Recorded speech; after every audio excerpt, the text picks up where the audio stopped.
Yeah, what is going on? Covering the very latest in wrestling, entertainment, and beyond since 2011. You're checking out the RCWR Show. One and only Lee Sanders. How the hell y'all been? Great to be back after, if you want to get technical, it really wasn't a vacation, but it actually kind of was. I looked at it as a vacation. We last did something for you guys Monday of last week, and it was basically the Raw after WrestleMania, and I've pretty much have been on a break after that. So it's great being back. A lot of stuff went down since last we were on the air. I'm looking forward to talking all about it. We're streaming right now on multiple platforms. Take your pick with regards to those platforms. Did you catch that a few seconds ago? Yeah, I did say that wrong. Point one goes to you if you caught that. No, but seriously, we're streaming on multiple platforms right now. Take your pick, man. We've got the Spreaker, we've got Facebook Live, we've got YouTube. We're also streaming live exclusively on the RCWR Show app that's available for free in the Google Play Store. Just use the keywords the RCWR Show or RCWR Show. And big news, it had came about late last week. Pretty much going into, I want to say the weekend is when I had found out the news, but the RCWR Show is now on Spotify. Can you guys believe it? Yes, we are now on Spotify. Just one of the many cool ways we're going about making sure you all have as much access to the shows as much as humanly possible. Yeah, loving it, man. I'm loving it to be able to say, hey, you know, the cool thing about the RCWR Show, I always piss off my girl with that, except it's for iHeartRadio. I usually say to her, you know, the best part about the RCWR Show? What? That we're on iHeartRadio. And now I get to say, you know, the best thing about the RCWR Show? We're now on Spotify. I know. I'm loving it. I'm loving it. Keeping track of one of the games that we have on right now for you guys, for you NBA buffs. You know, past several years, how much of a big fan I am of the NBA, especially when it comes to the playoffs. I'll keep you guys updated on everything that's coming about. But right now, we've got the Milwaukee Bucks taking on the Boston Celtics. Right now, Milwaukee is trailing. It's 93 to 105. Looks like Boston is going to be holding on to make this a 2-0 lead over the Bucks. We've got about 4 minutes, 50 seconds to go in the fourth quarter. I got to tell you, with regards to the NBA playoffs so far, look, man, streaks are made to be broken.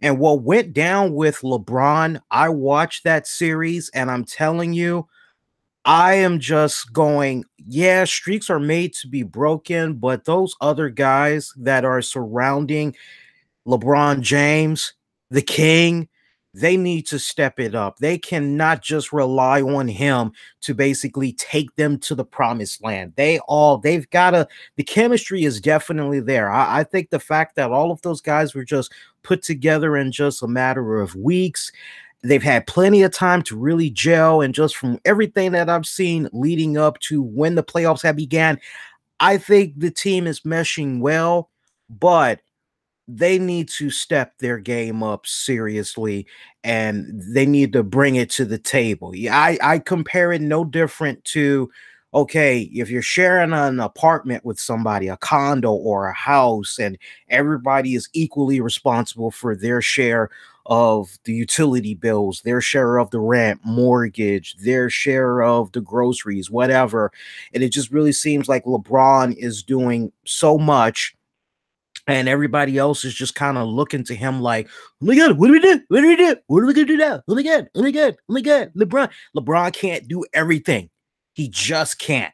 He just can't. So what I saw of the series so far, I'm just not convinced that LeBron is going to be able to make it past this round. I'm just not convinced. And the way I'm looking at it, it ain't going to be Cavaliers taking on Golden State in the finals. Not the way these guys are playing right now. I'm just not seeing that. I'm really not. I'm really not.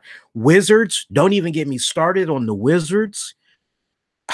Once again, we're seeing situations where when it's time for John Wall to step up and really, really take the bull by the horns and get the job done, when it's clutch time, John Wall seems to always defer. And it's like, come on, man. You got paid all this decent amount of money. You're supposed to be the man, right?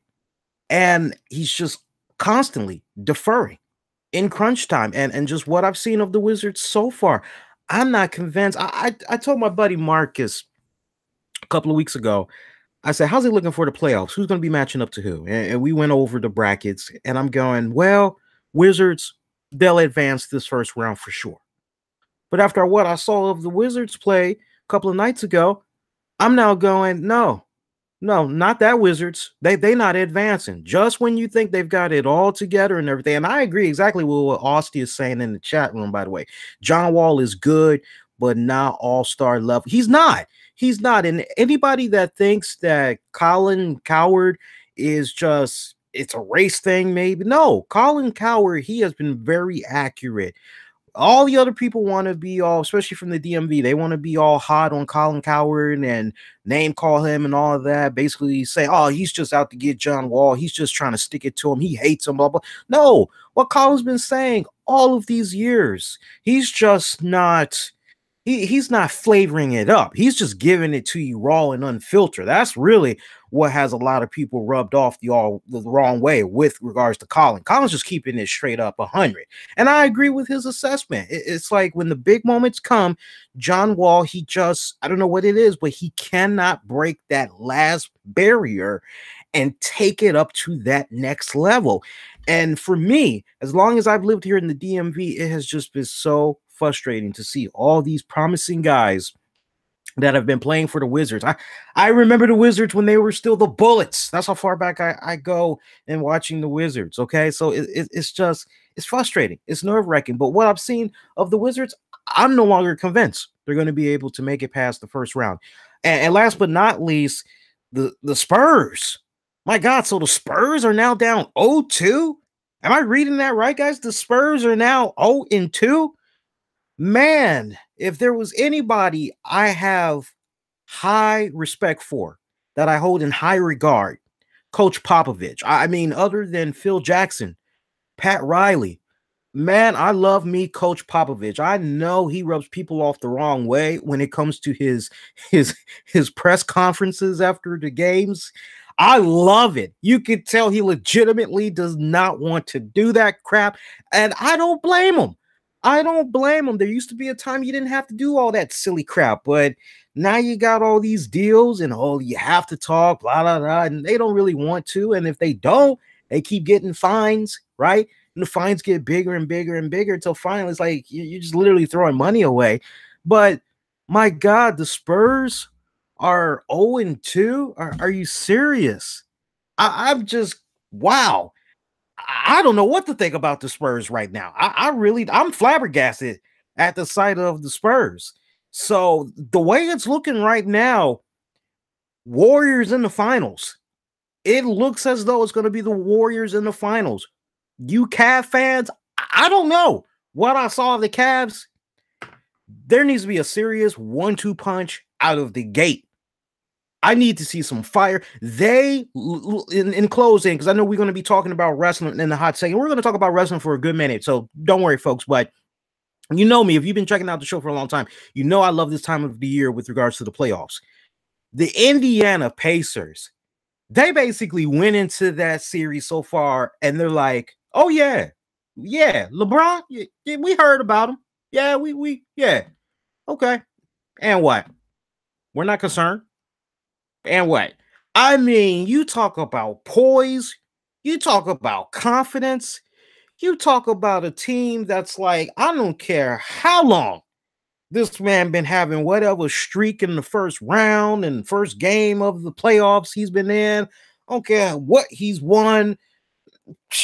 He can be beat. His team can be beat. We're the better team. We're going to do it. I've never seen such great poise and conviction from a team that honestly, right now, they should be going, oh my God, it's LeBron and I mean, there should be like panic mode right now. But I mean, the tone that they set, and I mean, that game one, I can't imagine how much of a confidence booster that was for those cats, right? Oh my God, man. Oh my God. We got a minute to go. Yeah, Boston Celtics, they got this. It's 118 to 104 now in the fourth quarter. And we got the second game coming on of the doubleheader in a hot second here. Looks like your second doubleheader. That is going to be the New Orleans Pelicans taking on the Portland Trail Blazers. I'll keep you guys posted on that throughout the night, man. So let's talk a little bit about wrestling, because couple of minutes ago, we did see SmackDown go off the air. By the way, I hope you guys, your weekend was fantastic. I definitely hope that everything's been going good for you guys so far here. Yeah. All right. So we saw SmackDown go off the air. So this pretty much had wrapped up night 2 of the Superstar Shakeup. The Superstar Shakeup, right? I gotta say, and you know what? There really wasn't anything as far as storyline that I really want to get into from the 2 shows that we got this week. There's really nothing much I can sink my teeth into. Couple of silly little stupid booking 101s here and there. But for the most part, I just want to kind of designate it to talking about what went down with the Superstar Shakeup drafts, right? So let's just keep it at that. So let's go to night 1, which had consisted of Monday Night Raw. And I took really great notes as far as what all had came about here. So let's recap. So with regards to Monday Night Raw, Jinder Mahal with Sunil Singh, they went from SmackDown to join Raw. Ruby Riott, Liv Morgan, Sarah Logan, they all went from SmackDown to Monday Night Raw. Sami Zayn, Kevin Owens, they go to Raw. Now, for some of you guys that's going, wait a minute here, Lee, how the hell was that possible? Well, you had a segment where it looked as though there was about to be one hell of an alliance there with Miz Taraj, Sami Zayn, Kevin Owens, but we saw Kurt Angle come out and he said, whoa, no, you guys had an opportunity last week. Sami Zayn, Kevin Owens. No, your opportunity is, no, it was last week. You guys ain't got no business being in the middle of the ring. What part of that do you not understand?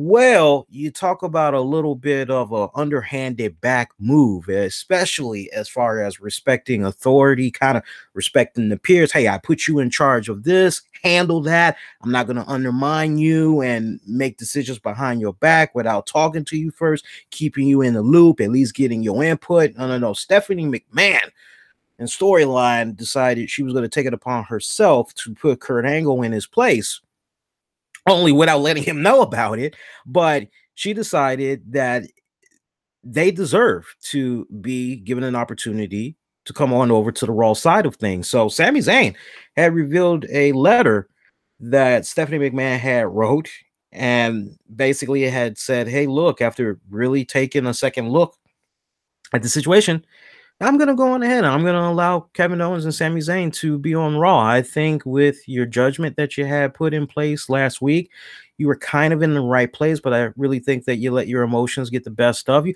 How, I have the slightest clue. I didn't see anything as far as Kurt Angle being emotional. I didn't see a Kurt Angle from last week saying to Sami Zayn, Kevin Owens, I'll break your freaking neck. I'm going to make you tap. I didn't see him freaking out or anything like that. He actually legitimately gave them an opportunity, and they both had flunked. So whatever, you could poke a couple of holes in there, but in either case, Sami Zayn, Kevin Owens back on Monday Night Raw. We also have Tyler Breeze. Tyler Breeze, he comes from SmackDown to Raw, also from SmackDown to Raw, Fandango. Natty is now on Raw. I have no problem with Natty being on SmackDown. I think this is a really great move for the simple fact you look at the current girls that are now on Raw, and you really don't have veterans that are on the roster. So for me personally, the girls that's currently on the Raw roster, young girls like a Liv Morgan, young girls like a Sarah Logan. Now, Ruby Riott, respectfully, she's been around the game for a good minute, okay? You could almost make the argument that her and Natty are almost kind of tied, but Natty definitely gets the edge and then some, right? We could be in agreement for that. But Ruby Riott, Natty, that's going to be a great 1-2 punch on the Raw side of things. really helping shaping up the women, not to mention Ronda Rousey as well. So I think Natty going to Raw is actually a really great move. I think she, now that I look at how everything was shaken up, I think she reached her peak. I really believe that she reached her pinnacle over on the SmackDown side of things. I really feel as though she reached her maximum and you couldn't really do anything more storyline wise with her character on that respected brand. So her coming over to Raw is actually a really great move. Dolph Ziggler, he now comes to the Raw brand. I still feel a little bit indifferent about Dolph Ziggler, but yeah, okay. I mean, until I see a situation where let me put it to you this way. This is the perfect way I can phrase it so that I'm not being so dismissive, especially for those that are the hardcore Dolph Ziggler fans. I don't want them going, "Damn, Lee, why are you hating on Dolph?" I'm not hating on Dolph. It's just when you have, here's a good analogy. When you get your hopes up for something, right? Hey, how would you like a nice, big, juicy piece of prime rib? Yeah, that sounds good. Nice homemade mashed potatoes. Oh, yeah, yeah. How about some gravy? A little bit of salt, black pepper? Yeah, yeah, yeah. Would you like maybe a little bit of corn or carrots on the side? Yeah. Do you drink wine? Not particular, but I do like alcohol. Okay, well, we'll have your favorite beverage be right there for you as well. And how about for dessert, whatever your favorite piece of pie is? Yeah. Oh, God, I am in heaven. Sounds good. Yeah. Yeah. Whip it up. Okay. So you build up this expectation, right? And long story short, you get to that plate of food, and instead it's just two slices of white bread and a funky ass piece of spam. And you're like, hey, what the hell happened to everything that you just talked about? Where's the prime rib? Where's the homemade mashed potatoes? Where's the gravy with it? Where's the salt and pepper? Where's the piece of pie? Where's the carrots or corn or vegetables or whatever? What the hell is this? Oh, yeah, I just didn't feel like making it. So sorry, but it's the best I can do. That's kind of how I feel with regards to Dolph Ziggler. It's just the expectations have been set so high for me over the years, and it's just letdown after letdown after letdown after letdown. Now I am just in that mental realm of Dolph Ziggler, enhancement talent. He's putting other people over. That's how I look at him now. To pull a quote out of an interview that he had gave recently was, it's bad when a little kid goes, "Hey, it's Dolph Ziggler. All right, he's going to be losing to somebody." Now, maybe that narrative will change in due time with him being on Monday Night Raw. I do not expect it to be. Will I at least kind of take a step back and just see how it goes for a couple of weeks, maybe going into 2-3 months? Yeah, I'll gladly go on ahead and see how it goes, but I'm not expecting that much out of Dolph Ziggler, and I would imagine a lot of you guys are not as well, right? I would imagine you all are just going, okay, yeah, enhancement. Okay, all right, Dolph Ziggler. All right, whatever, man.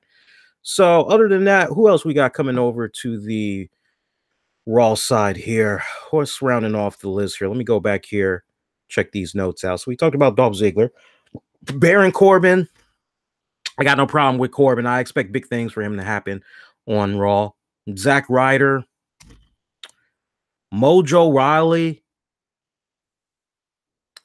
Mike Kanellis. Now, we haven't seen him in a good minute, and he looks to be in phenomenal shape, better shape than he was in when he first came to the WWE. I mean, dude got like, don't even look like 6-pack. He looked like he got 8-packs. Okay. I mean, he is ripped. He is shredded now. So I'm very curious to see how he does this go round.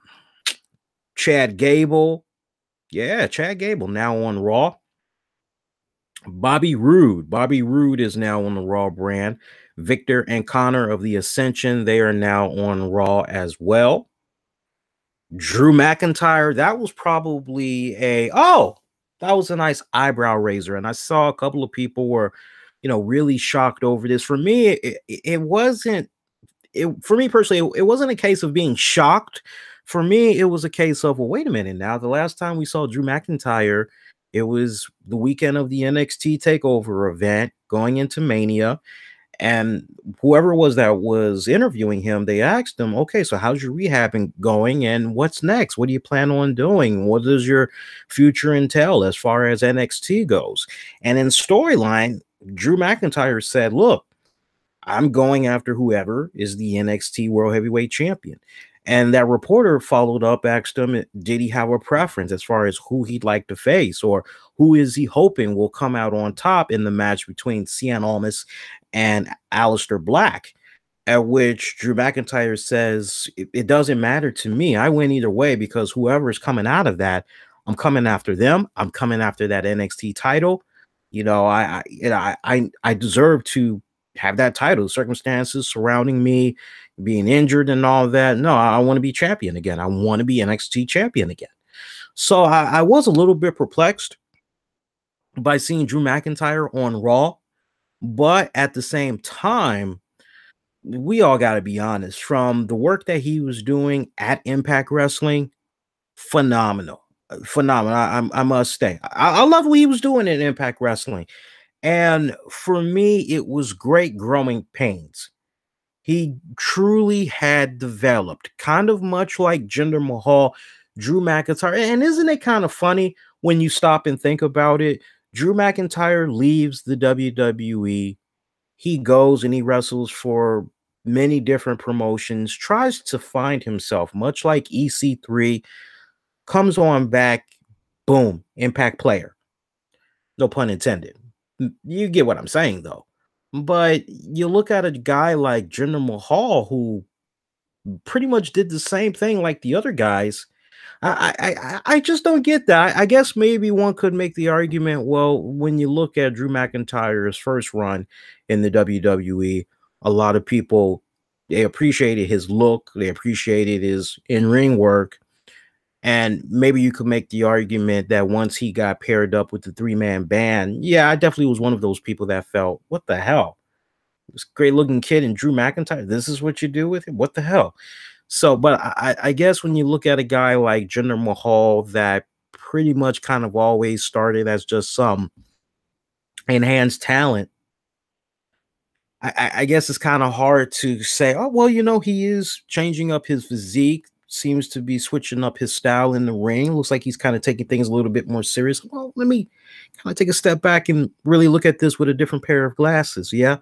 I just think it's interesting how the scrutiny is for some individuals. That's all I'm basically saying, guys. So don't pay me no mind. But Drew McIntyre to Monday Night Raw. Look, let's be honest. We knew sooner or later Drew was going to be coming up to the main roster. I mean, if you ask me straight up if I felt Drew was going to be coming up to the roster sometime this calendar year, yes. And the way I was kind of thinking about it, I was under the impression that maybe right after SummerSlam, give or take, like right before fall hits, I was under the impression that maybe Drew would pop up then. But I mean, the fact that he's on the main flagship show now, I thought that was a really great move. I really, really did. All right. So, and let's not also forget, we got Bobby Lashley that's now on the Raw brand. And you notice how Bobby Lashley, he comes out for that main event match, right? Barely any reactions for this guy. Barely any reactions. I mean, you follow up from the Raw after WrestleMania, nice little decent pop. Like you all, I see how some of the segments from Monday Night Raw, SmackDown do on WWE's YouTube channel. Saw the millions of hits that WWE was able to make with Bobby Lashley there. It's like, okay, that's great, but how is that going to translate on TV in the coming weeks? And to see Bobby Lashley come out, barely a pop for the guy. This is my advice to WWE going forward. Some of these guys, just because they still look exactly like they did back in 2007 and they got the great physique and all that, it doesn't mean that, okay, we're good. No, you got to do more than that. I miss the days. I miss the days of WWE when somebody was getting ready to pop up on the show. They kept doing these vignettes. That's all they kept doing. They kept doing these vignettes. You know, you see these great little video packages, you see the little graphics, and then as the weeks progress, you finally had got introduced to the wrestler themselves that was coming. It was basically a hype machine, and it just kept going like that. I miss those days. They did a little something like that. The last time I remember them doing something like that, I want to say it was with Mike Kanellis, if I'm not mistaken. If I'm not mistaken, Mike and Maria Kanellis. I want to say that was probably like the last time that they had did something like that. Briefly, there was a little bit for Kurt Hawkins. There was also a little something that they did for Shelton Benjamin. I wish they would go back to doing all of those things. And here's the thing: when you already have such great history, you look at a guy like Bobby Lashley. Say what you will, you can say that his whole entire run as a wrestler, regardless of the promotions that he's worked for, you can say it's been mediocre at best, whatever the case may be. One thing that you cannot deny is what he did in the WWE the first go round. And the fact that WWE has failed now for two consecutive weeks to bring those to the forefront. His feud with Vince McMahon over the ECW championship, right? I mean, take your pick. So you can go with, but you know, the bullet points. Just, you don't have to spill Bobby Lashley's whole entire career for that segment or match that he's involved in, but get the bullet points out there for the newer fans and why they should give a damn about this guy. If you don't want to mention Impact Wrestling by name, no problem. You definitely need to acknowledge that this man has been honing and is perfecting his craft while being away from the WWE at other promotions. You do need to recognize what happened with him the first go round. And until you do stuff like that, then what you saw of Bobby Lashley when he came out this week is going to continue to occur. Don't matter what the city is. It doesn't matter what the city is. It doesn't matter what the situation is. Okay, so until you do that proper backup, you know me, guys, I've always been a firm believer that when you're trying to put over a certain piece of talent, I mean, just stop and really think about that for a second. If you have somebody that worked at your promotion for a couple of years and you've got the video archive footage as far as career highlights of that individual, you lose contact with them, they leave your place of employment for like over 10 years, folks, 10 years, and they come back to the fold, still look exactly like they did the day that they left.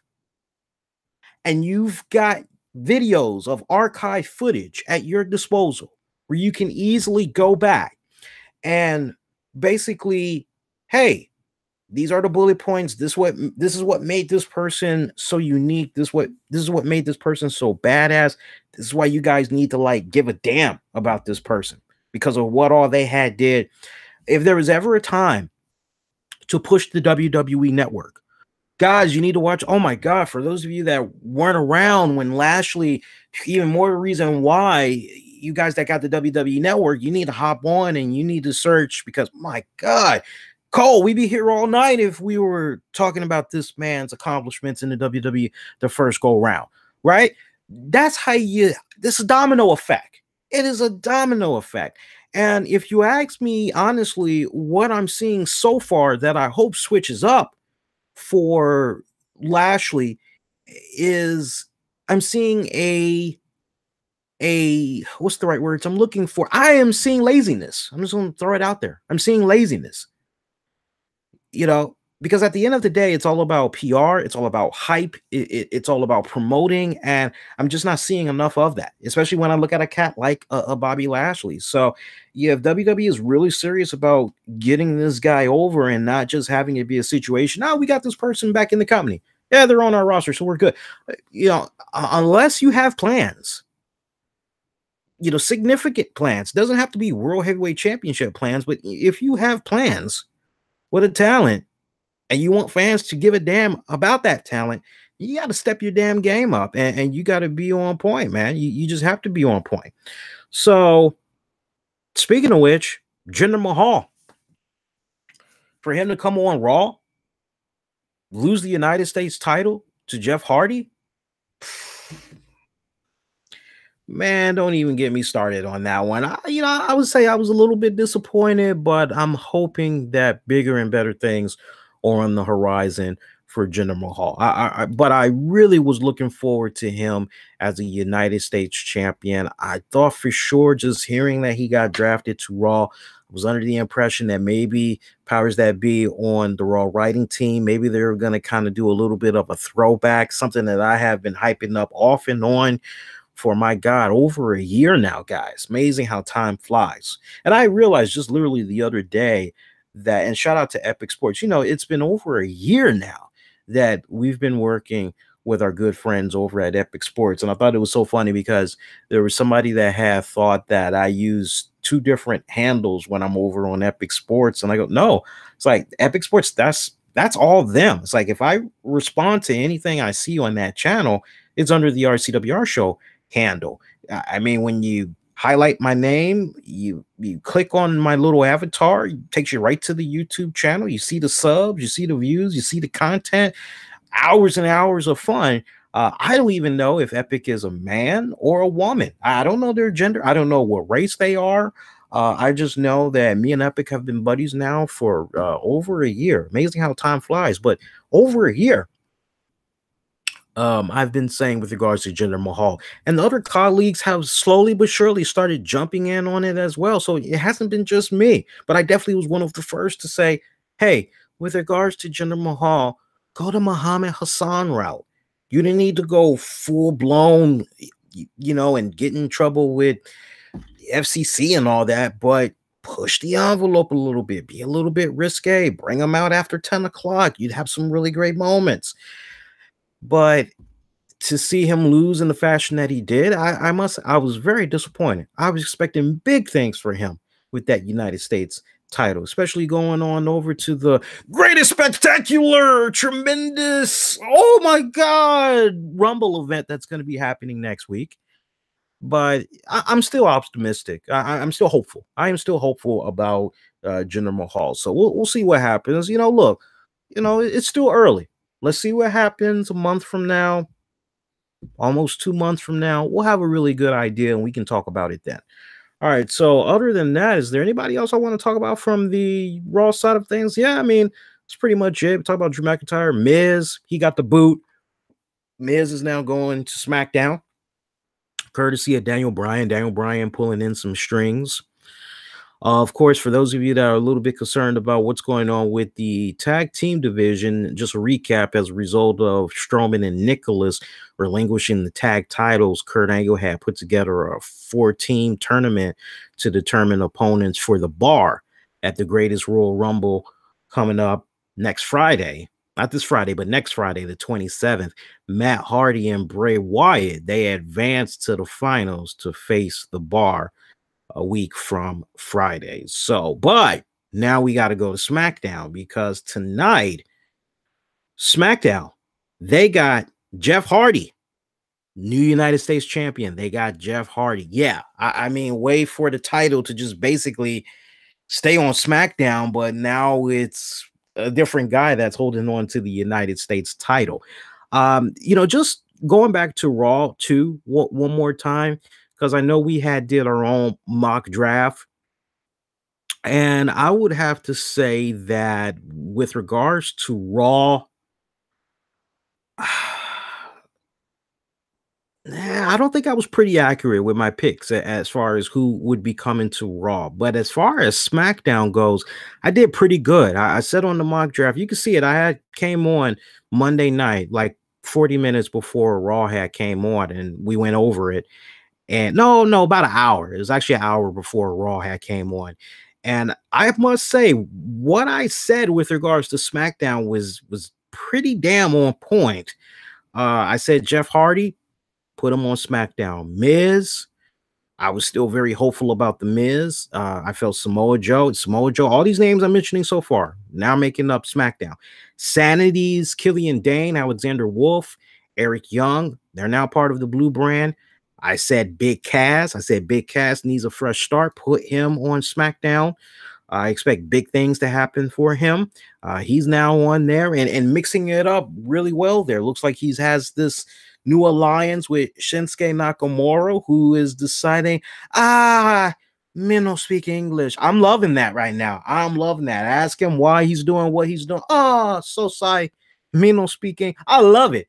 I bust a gut every time I hear him say that stuff, man. Loving it. But no, it looks like Big Cass has aligned himself with Nakamura as they're kind of now intertwined with AJ Styles and Daniel Bryan. So I love the fact that you've got so many dynamics that's going on right there. Eventually, Big Cass, AJ Styles, Big Cass already throwing insults, rubbing elbows with Daniel Bryan. So it looks like those two guys are going to be doing a little something down the road.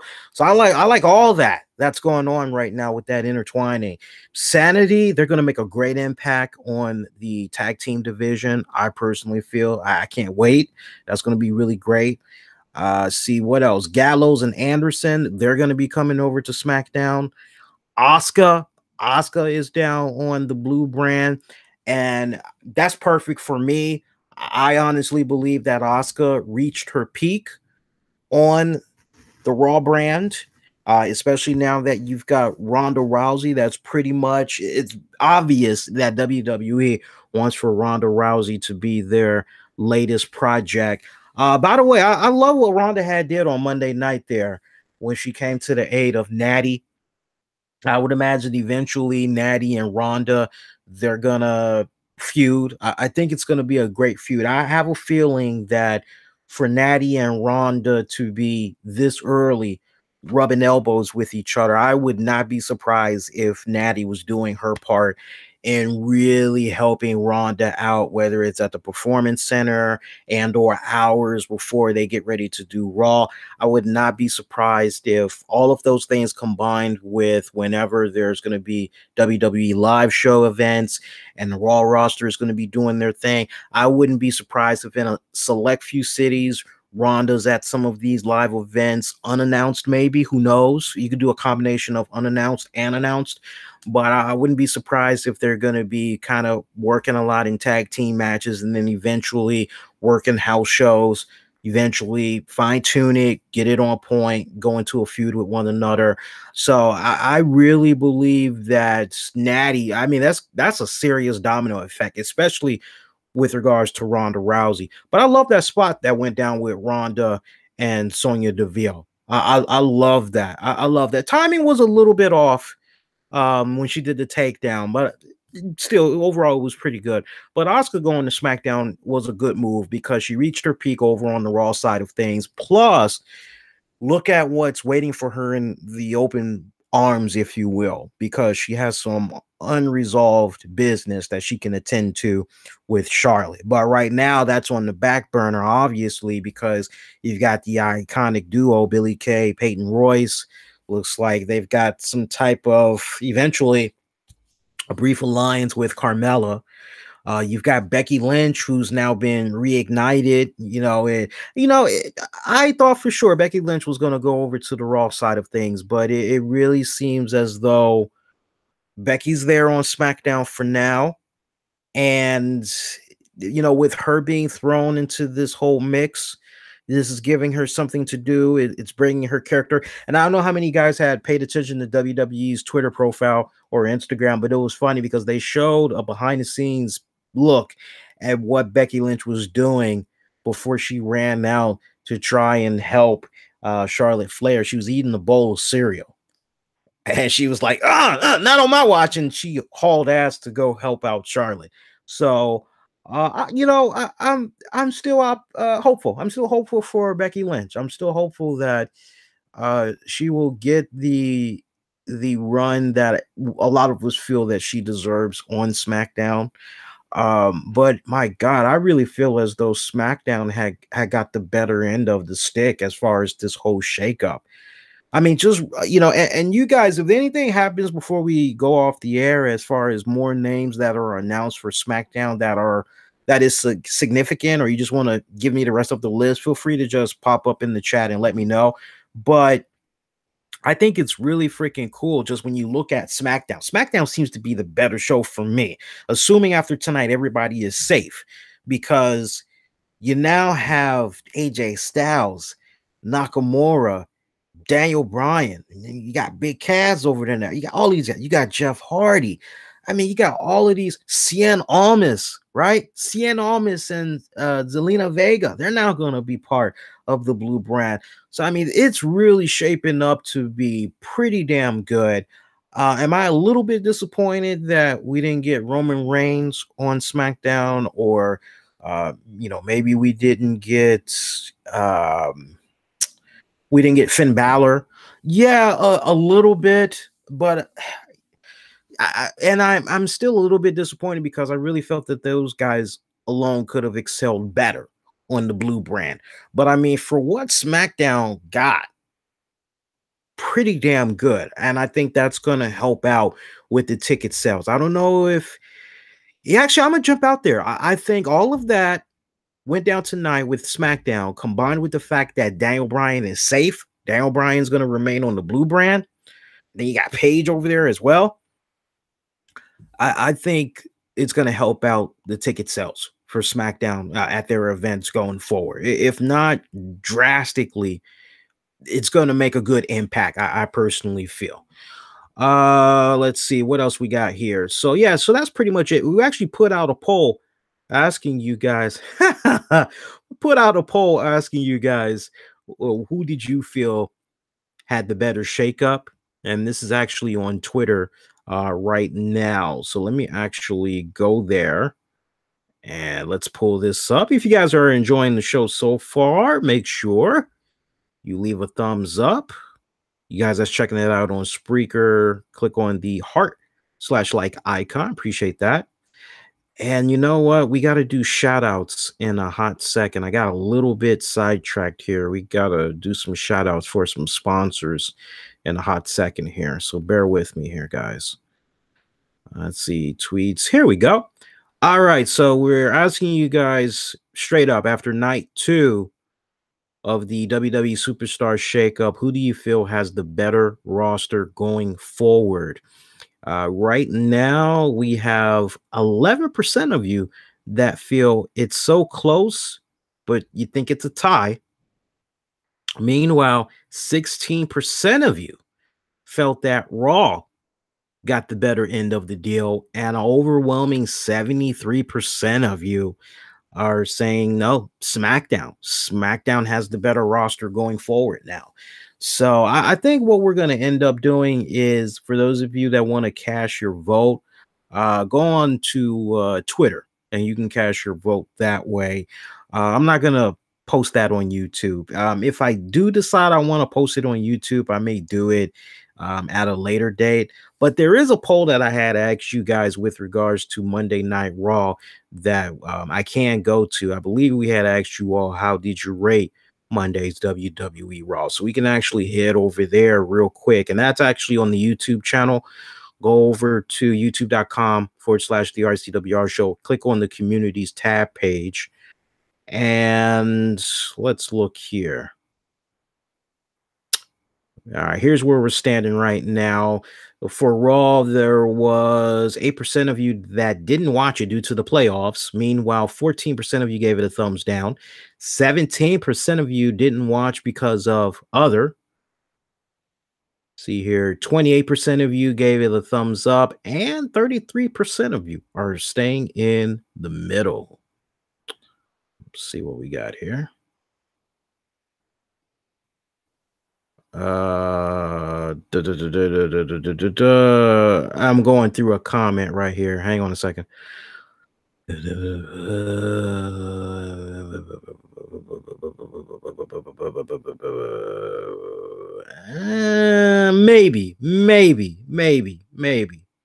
We'll see.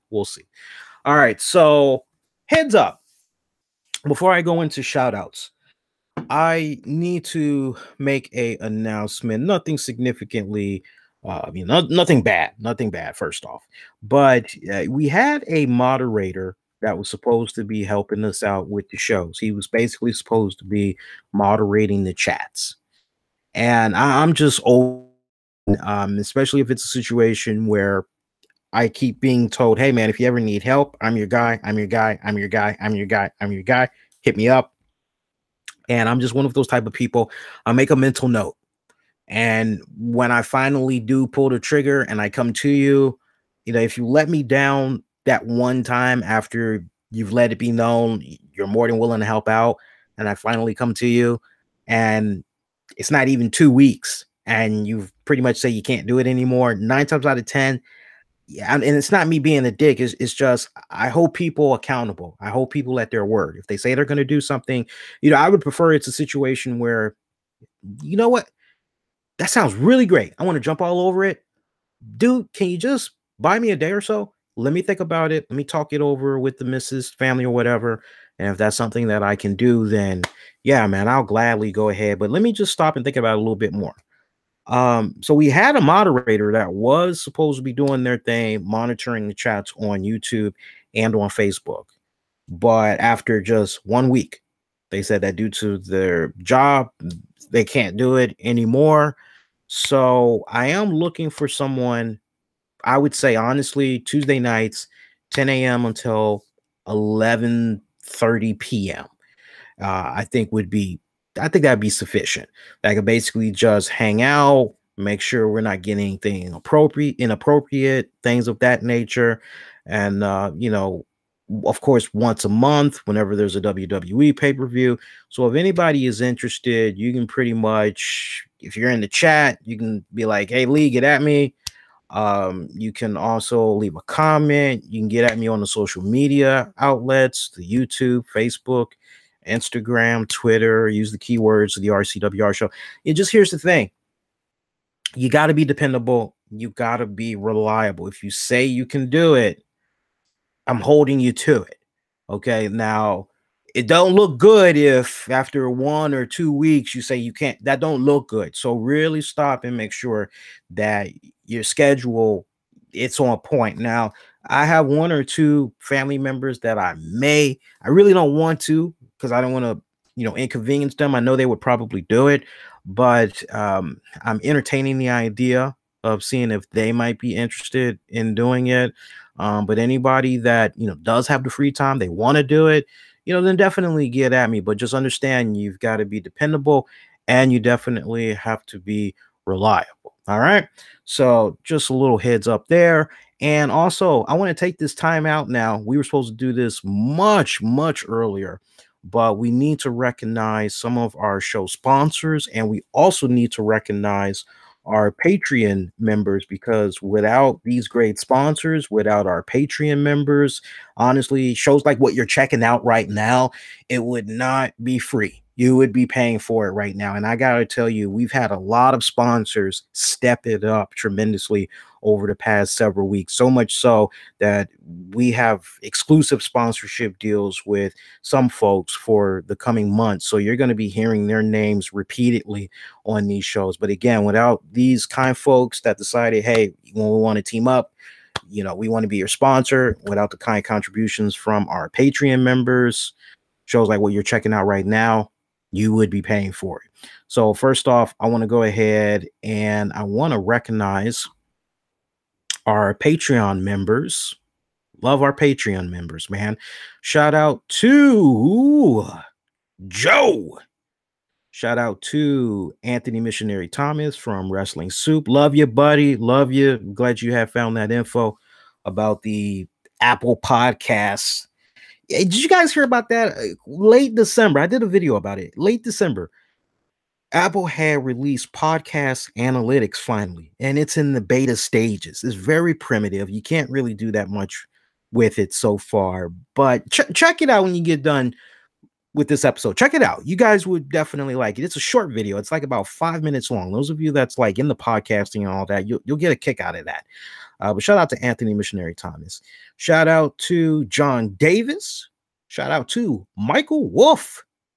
Shout out to the Joe Raymond Jr. Shout out to all you guys, our Patreon members, and shout out to the following sponsors for the RCWR show. Shout out to Disseco Solutions. Disseco Solutions bring you the best dissection kits for grade 9 through 12. Students, teachers, get up on this non-rust stainless steel dissecting tools for instructional and training purposes.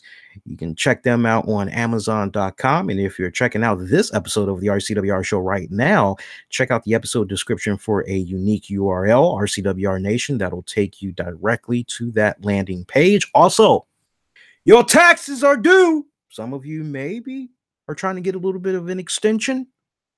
I know times are tough, right? Let's have a heart-to-heart here, because I'm walking in those shoes with you guys. I'm doing a lot better in previous years. My credit is like almost at perfection, let me tell you. But you know, when I needed help with regards to cleaning up my credit score, I had hit up my good friends at nosweatedcredit.biz. One thing I love about nosweatedcredit.biz is that they look at your personal credit report. They don't just look at one credit report. They look at all of your credit reports. They look at the Experian. They look at the TransUnion. They look at all of them, all right? Equifax. They look at all of them, okay? And what they do is they delete up to 5 negative items on your credit report, and they're able to do that within 5 business days. No strings attached, no, but it was deleted. And then you get a letter saying, nah, you still, but it was deleted. No. Delete. No, it's nothing like that whatsoever. Once it's deleted, that's it. It's over and done with. They do their magic. They go reach out to these people. They squash it for you. All right. They can do this in up to 5 business days. So while you're juggling trying to clean up your credit score so you can finally go get that great car, you can get that dream home because you're trying to get that mortgage on point and all that, right? NoSweatedCredit.biz. Hit them up. Again, they can eliminate up to 5 negative items on your personal credit report in just 5 days. Also, RCWR Show with Lee Sanders is brought to you in part by the Handyman Group at handymangroup.houzz.com. You know, building and home maintenance, it can be a full-time job no matter how modern and up to date a building or home actually is. Walls, floors, wiring, and plumbing begin to wear and tear very quickly if a building endures a lot of traffic and use. My good friends over at HMG, they do the very best when it comes to commercial and residential, whether it's a situation where you need debris to be removed, groundskeeping, landscaping, light fixture maintenance work. I mean, they are a jack of all trades, good affordable rates. Hit them up, handymanGroup.houzz.com. Also, and I couldn't believe this, I've been talking with this guy for the past couple of weeks. This guy's awesome. If there's one thing I have, I'm guilty of, I love playing the lottery. I know there's a lot of you guys, I mean, who doesn't love the lottery? Come on now. I want to be rich, right? Well, this guy I hooked up with, he's, I BS you not. I had to see it for myself, and I'm now doing it. I'm actually doing it. This guy won the lottery 7 consecutive times. And I'm not talking about a situation where like he waited 5 years apiece and he won. No, this dude won jackpots like 7 times within like months apart or whatever the time frame it is that you can win another jackpot, basically. 7 consecutive times this guy won the lottery. And he wants to share some of his secrets, tips, methods with you guys. Now, I asked him, I said, okay, now what's going on here? What do you want my listeners to do exactly? He said, oh, it's simple. Just have them visit my website, which is mylotterywinningsecrets.com. Type in your name, put in your email address. Now, for those of you, a lot of you guys out there, if you're like me, you've got a malicious email account, you've got a business email, you've got a personal, all right? You don't have to worry about Trojans. You don't have to worry about any follow-ups as a result of you putting in your information. This is just a one-time deal. Put in your info. You're then shown a video of some of his methods and all that. It's not everything, but it's some good tips and advice. And then from there, you have the option of learning even more, but you'd have to pay. But at that point, if you just want to see what the video is about, after you watch it, you go, okay, I'm satisfied. I'm good to go. And you could just roll out. He appreciates the traffic either way. So again, mylotterywinningsecrets.com. That's mylotterywinningsecrets.com. Learn from the best. You guys that keep playing the lottery, what have you got to lose?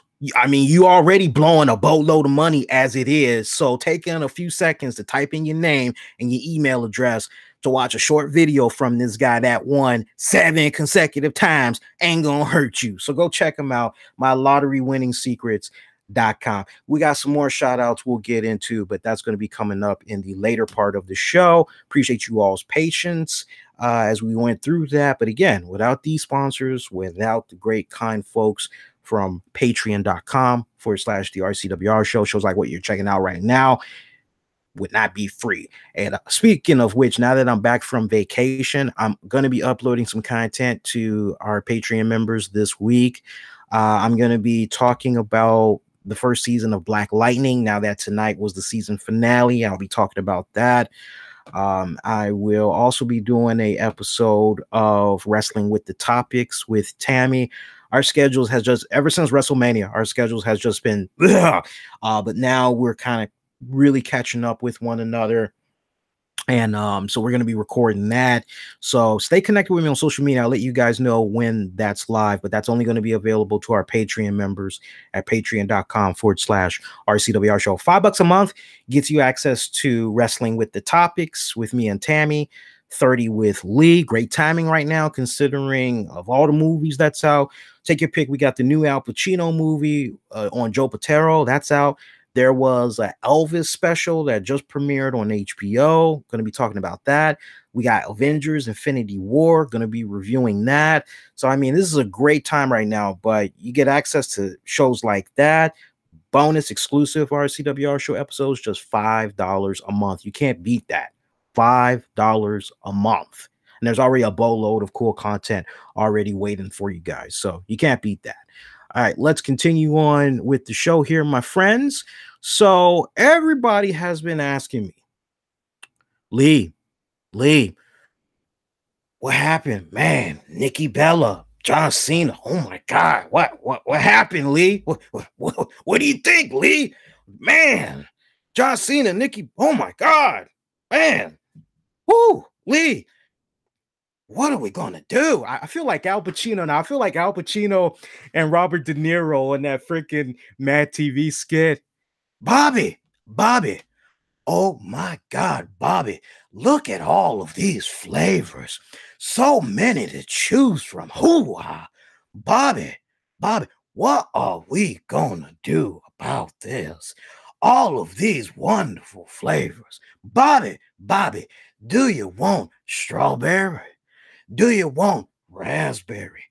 What about peanut butter? What about the chocolate, Bobby? So many flavors, so little time. What are we gonna do? Take your pick. That would be an interesting situation. Could you just picture, if you will, Alan Alda and Al Pacino at a Subway restaurant? That would just be, Alan, what kind of sub are you gonna get, my friend? Are you like me? Are you gonna get the chicken teriyaki? Or maybe you gonna get the chicken breast? Are you trying to watch the carbs, Alan? Are you gonna maybe go for a veggie delight? So many choices. Alan, I'm so confused. And then you got Alan, he just, well, the people here at Subway, that's a cool little thing. A cool little thing they do there. I think it's cool how they you make the sandwiches and all that. That's kind of, me. I don't know. You people that make these sandwiches, you guys, you guys are doing pretty good. I'm just telling you. I'm losing my mind right now. No, I'm just having fun with you guys. I'm having fun with you guys. It's nice to get kind of sidebar here.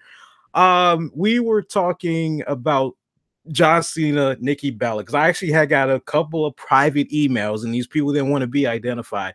Are you going to talk about John Cena and Nikki Bella? What do you think, Lee? And it's like this. In all honesty, and I hate to go in this direction. Some of you guys are going to be like, that's boring. Give me some juicy stuff. Look, not to recap on everything, but I mean, look, you got one report that says Nikki Bella, she wanted to go ahead and call off the wedding. She wanted to call off the relationship with John Cena because freaking John, as far as she was concerned, he was just kind of, yeah, I'll go ahead and marry you because, I mean, I guess I'm not going to be able to do any better. I guess. I mean, if that's what you really want, I mean, yeah, whatever, sure. Okay, so you got that report, and basically she don't want to feel like some pity party individual. She doesn't want to feel like, oh, well, this person's just marrying me out of pity. They're just trying to make me happy. Basically, it's not about them, it's about me and whatever. So I mean, you got all these conflicting reports that's out there. And I think why so many people are infatuated with this right now, I compare it to, and somebody asked the question, why were so many people crazy over the fact that Shawn Michaels had cut his hair? Well, what's the big deal? It's just hair. And here's the best analogy I can use. I never did talk about this either, so this is actually new. But does anybody remember the hunk supermodel Fabian? Fabian would be gracing the covers of many graphic novels and all that, and so many women back in the day. Oh, Fabio, oh, Fabio. So many women with excitement over Fabio. And you ask any woman back then, oh, if I can just have 5 minutes alone with Fabio, I'd love to play with his hair. And you're going, yeah, I'm sure that's not the only thing you would do with Fabio and his hair, whatever. And when Fabio cut his hair, so many people were in tears. There were legit people in tears, gay, straight, whatever. People were in tears because they were like, Fabio, my God, you good looking piece of a specimen. You cut your hair. That was like your moneymaker, man. What the hell? What the hell? I can't believe it's not bother. Remember Fabio, the butter guy. So many people were just like, oh my God, he cut, what the hell?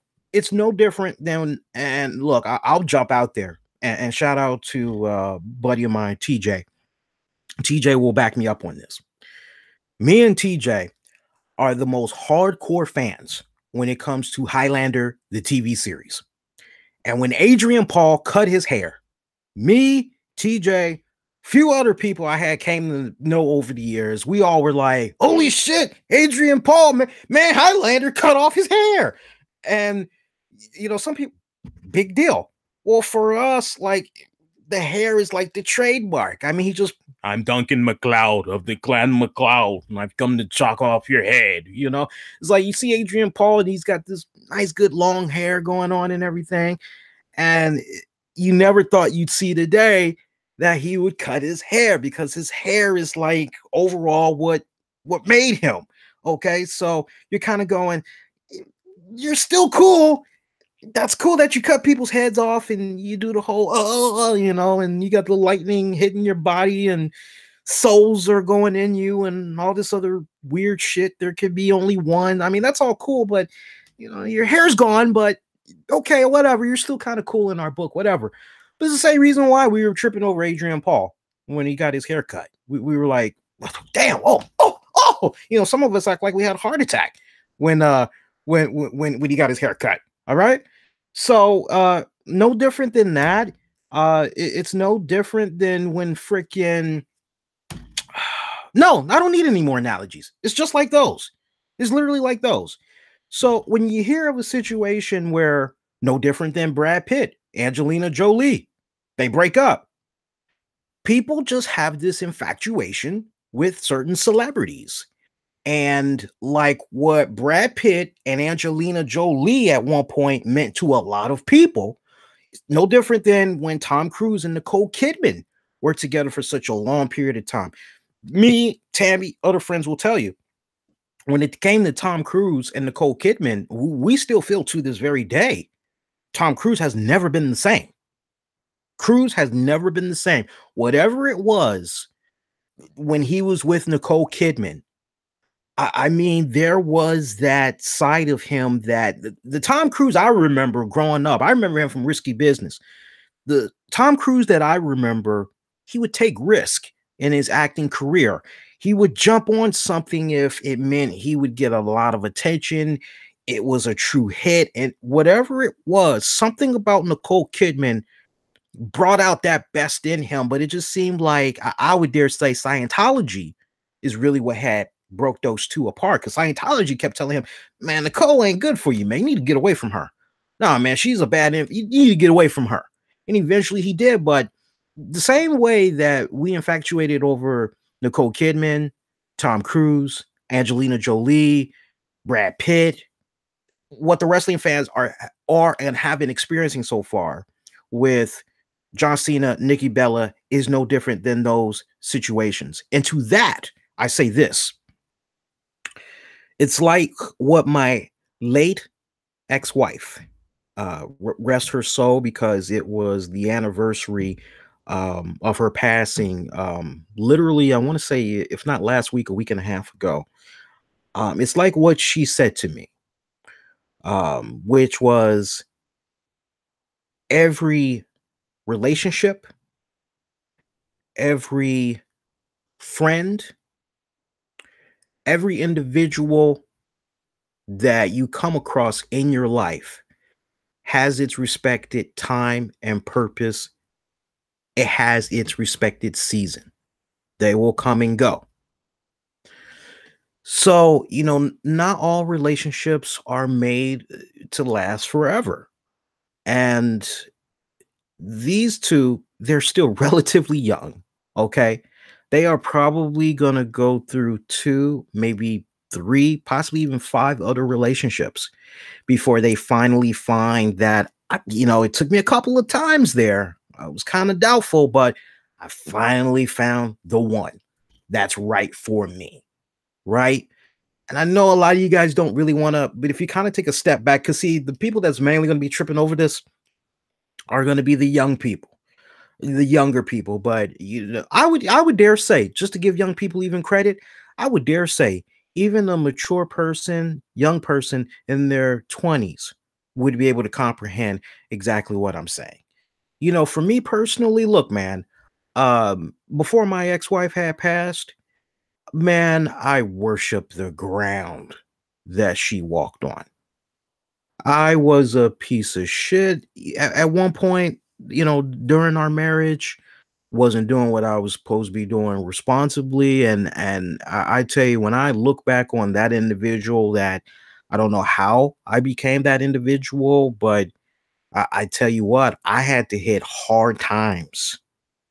Now, I don't mean the Dusty Rhodes promo. I had to hit hard times to be able to find myself, really take a step back and look at how I was operating as a man, as a human being, as co-partner of a marriage, of a relationship. I'm supposed to be that equal tag partner, and I had to clean up my act. I had to get my head out of my ass, and I had to grow the fuck up. And I was able to do that. And I thought for sure that, okay, once I make these changes, I'll be able to win her back. No different than John Cena. John Cena, at one point, hey, I'm making these changes. I mean, if I can change my philosophy on this, then surely I can, change my philosophy in this relationship with Nikki. And no, it doesn't work like that. That's only a fraction, but that's not the answer. It doesn't. I've been in enough relationships to know that, especially with my first marriage, that, when you hit rock bottom and you're trying to figure out, like, okay, how did it come to be?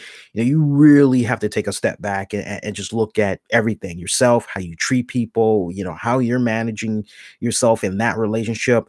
And I tell you what, sadly, with some relationships, you learn that, okay, man, I fucked up in this relationship. I fucked up in these areas. Okay, I got to make sure that in the next relationship, I don't do these things. I can't. Otherwise, I should just be single. And I think in the situation for both, I think in the case of Nikki, Nikki has probably learned what she cannot do, what she's willing to accept and not accept. She knows what she wants in life. John needs to decide, well, what does he really want? Does he want to continue to embark on this life after wrestling that consists of being a Hollywood actor? Does he, want to continue on in these new entertainment avenues that he's becoming more and more popular in? What does he want? Can he do like The Rock? Can he juggle a family and all that at the same? Is that something that he really wants? Or does he just want to crush a lot? Only he knows the answer to that. But I strongly believe in what my ex-wife used to say. Every relationship, every friend, family member, everything, it has its time, it has its place, has its respected season. It comes and goes. Sometimes we are blessed to be in the company of certain individuals that just have one small role in the overall map out of what's known as your life to make you be the person that you are, you know, today or in the future. In my particular case, I had to learn a lot about myself, how I juggled my first marriage, how I treated friends, how I treated family to really be able to find myself and go, my God, that guy was a piece of shit. I wouldn't even want to be around that guy. I gotta, and for me, it's still a learning process. I'm not, I'm definitely nowhere near the man I was, and it kind of makes me a little happy to know that before my ex-wife passed, we were friendly with each other, but we had a fallout. But she knew how hard I was trying to make things work. I did straighten my life out for the better, and I always kind of, whenever I second guess on something, I always kind of go, well, what would the old me have done? And I'm not really sure if John Cena is at that point yet where he can really take a step back and really look at what he brought to the table with Nikki Bella, considering everything else that's going on in his life right now. I don't really, unless he has some serious downtime where he's just really able to, take several months. I think Nikki Bella knows exactly what she wants, quite honestly. I think John Cena is in a position where he's still trying to find himself. And I mean, after all, man, he got married pretty damn young. And let me tell you something, my personal experience, if I could do things entirely different, and if I could pass on one piece of advice to anybody out there, don't get married so young. Don't. Use your 20s as the opportunity to really find yourself, find what makes you happy in this world, whether that's employment, career, your education. Take your 20s to really find yourself, because you're now really, now that you've gotten past school and all that, the education, your 20s should be the point where you're really trying to carve out your identity and try to set up your financial goals. You're going to have, guaranteed, you're going to have some fuck ups in your 20s here and there. The important thing is that you learn from them and you don't make the mistake again. What mistakes you make in your 20s, I promise you, you do this blueprint right, by the time you're in your 30s. Oh, I'm very familiar with that. I already know what's up. I got that. That went down when I was in my 20s. I already know how to. You're going to see the warning signs, and it's okay. Stay away from that. I'm done with that. Yeah, I remember that in my 20s. I'm not going down that route. But no, the best advice I would give is, take your 20s and just you can date. Definitely. I'm not saying be celibate. I'm saying, take your 20s, find yourself, mango, date, and honestly, start really thinking about settling down maybe when you're about 26, 27, right? And then go from there. I've seen it happen so many times. It happened with my own respective first marriage, which was, got married so freaking young. So freaking young. If I'm not mistaken, I think I got married when I was 20, God, maybe 23, 24. I want to say I got married. So yeah, if I could have done a few things differently, I definitely would have not gotten married so young. But I do wish them the very best. I sincerely do. I hope that everything works out for them. Seriously, I really do. I think they're going to be okay. And you guys that really care about them, best thing you can do, keep pushing them forward, keep giving them your thoughts, wishes, all that good stuff. I thought it was kind of cool seeing some of the responses that had came about too, because I had posted a thread on the Facebook page about what all had went down. And I thought it was so fucking funny because you had some people that were just making all of these comments. I'm not going to even reiterate on the comments. You just got to go on the Facebook page and you got to check it out for yourself. But I'm just going, my God, some of you guys are so heartless, man. I'm like, you guys are cruel. Like, get out of here with that, man. All right, let's move along because I gave them more than enough. I hope that answered the question for a lot of you. Lee, man, talk about John Cena. Talk about Nikki Bella. What happened, Lee? My God. All right, let's move along here. All right, so one thing that had went down in between that vacation that I had, the Andre the Giant HBO special. Oh my God. I've already watched this at least 4 times now. Hey, let me be honest with you guys. Loved it. It was good. I loved every minute of it. Felt a little short, 90 minutes. I mean, just when my lips were getting wet and my appetite is just give me more. To quote Ryback, feed me more. I mean, I'm just eating this up. I'm eating this up. I'm reeled in. I'm hooked. And I put a really good post out.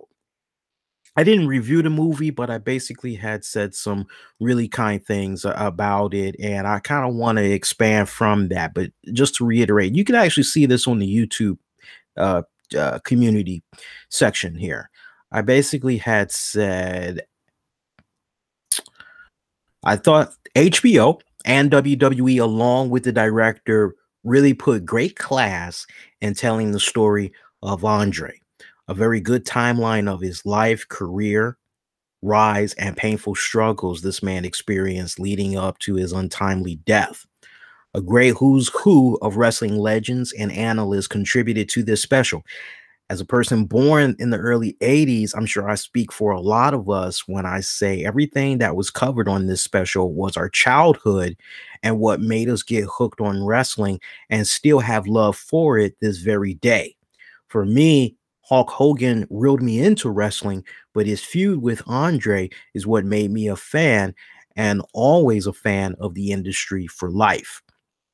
To see how serious and passionate Vince McMahon spoke of Andre and to just have chills as he shares for one brief moment in his on-air professional career, the man behind WWE address how personal of a loss it was for him to lose someone so special as Andre.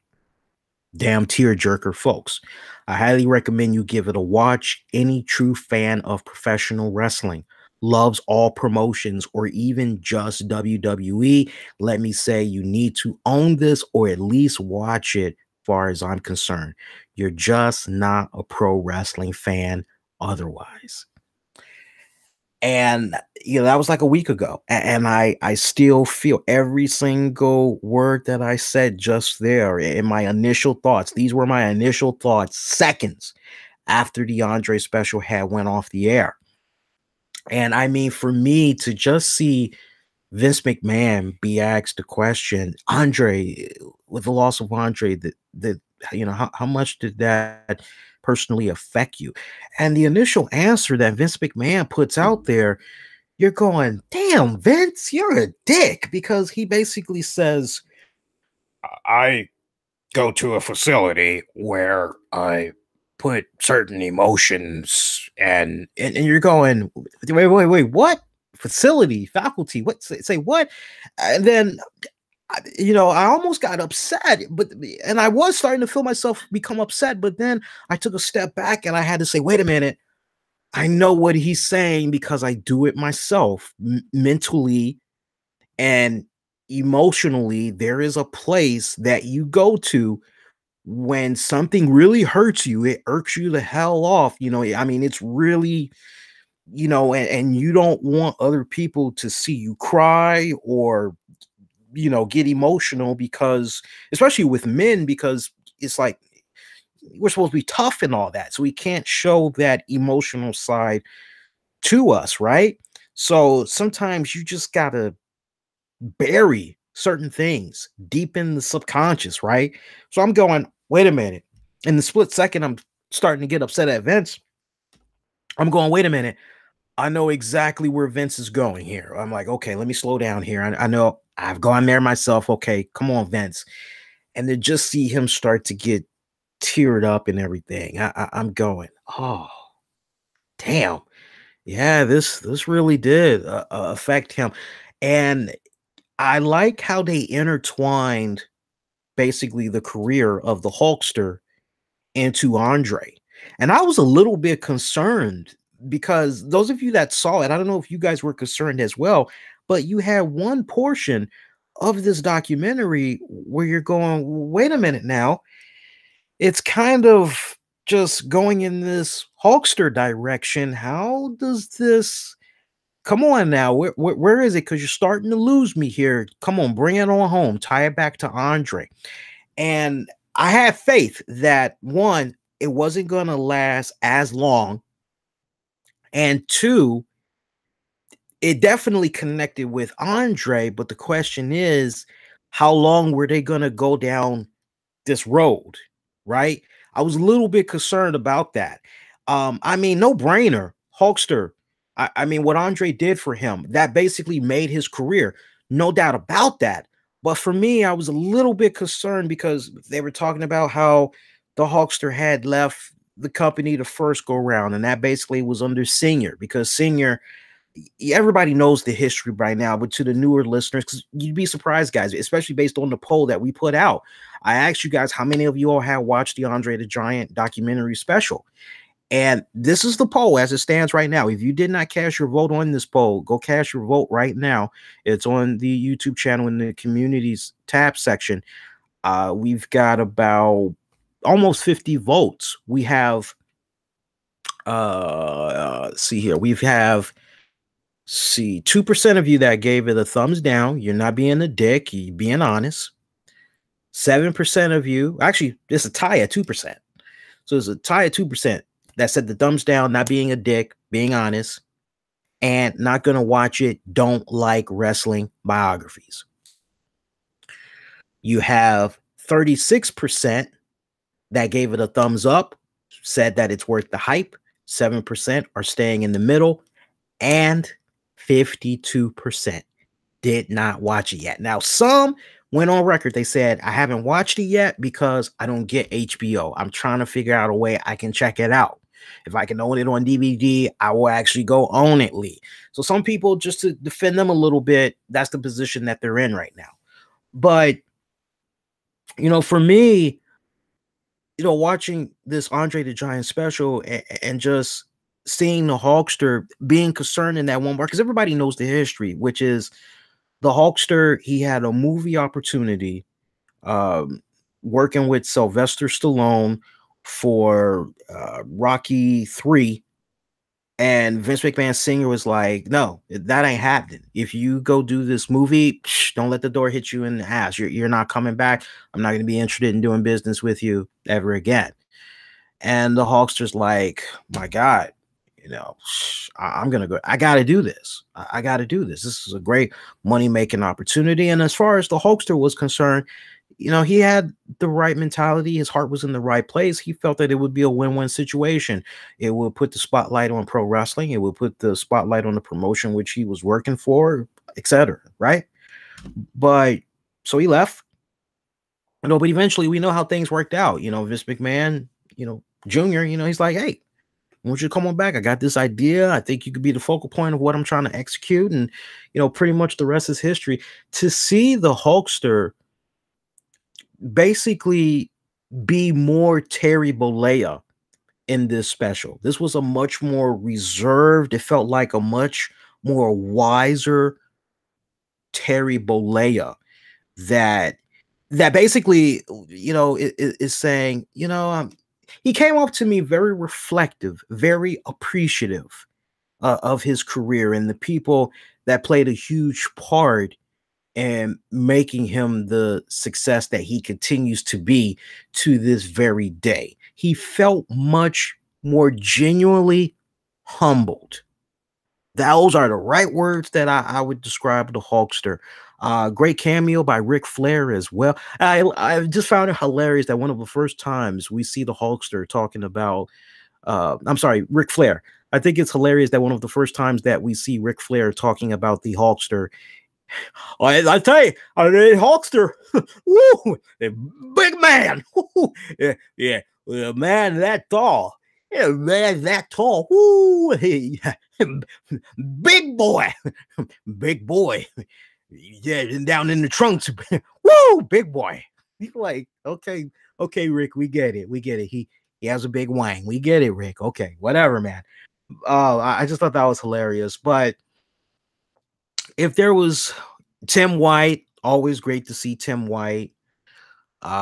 If there's one thing that I really wish would have been highlighted a little bit more, I really wish they and they did a good job showing some of the old video footage, photos of young Andre, late teens, early 20s. I mean, I've never in all my year, I've never seen Andre that small.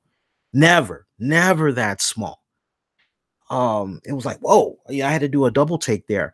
But I really wish they would have went more into those final years of Andre the Giant. I know they wanted to put just a little bit of emphasis on class with regards to Andre, but I've always been one of those type of people. If you're going to tell the story, then man, tell that story, walk in there, kick that son of a bitch down and go balls deep. I've always been that type of person. And for me, I really wish that they would have done a better job homing in on those final years of his life and his pro wrestling career, because I think that's just so essential. The same infatuation that a lot of us have over Kurt Cobain. Anything new we can come across, new stories, new pieces of music. Damn if it's a demo, right? Damn if it's a demo, we want it. Or Michael Hutchison of NXS,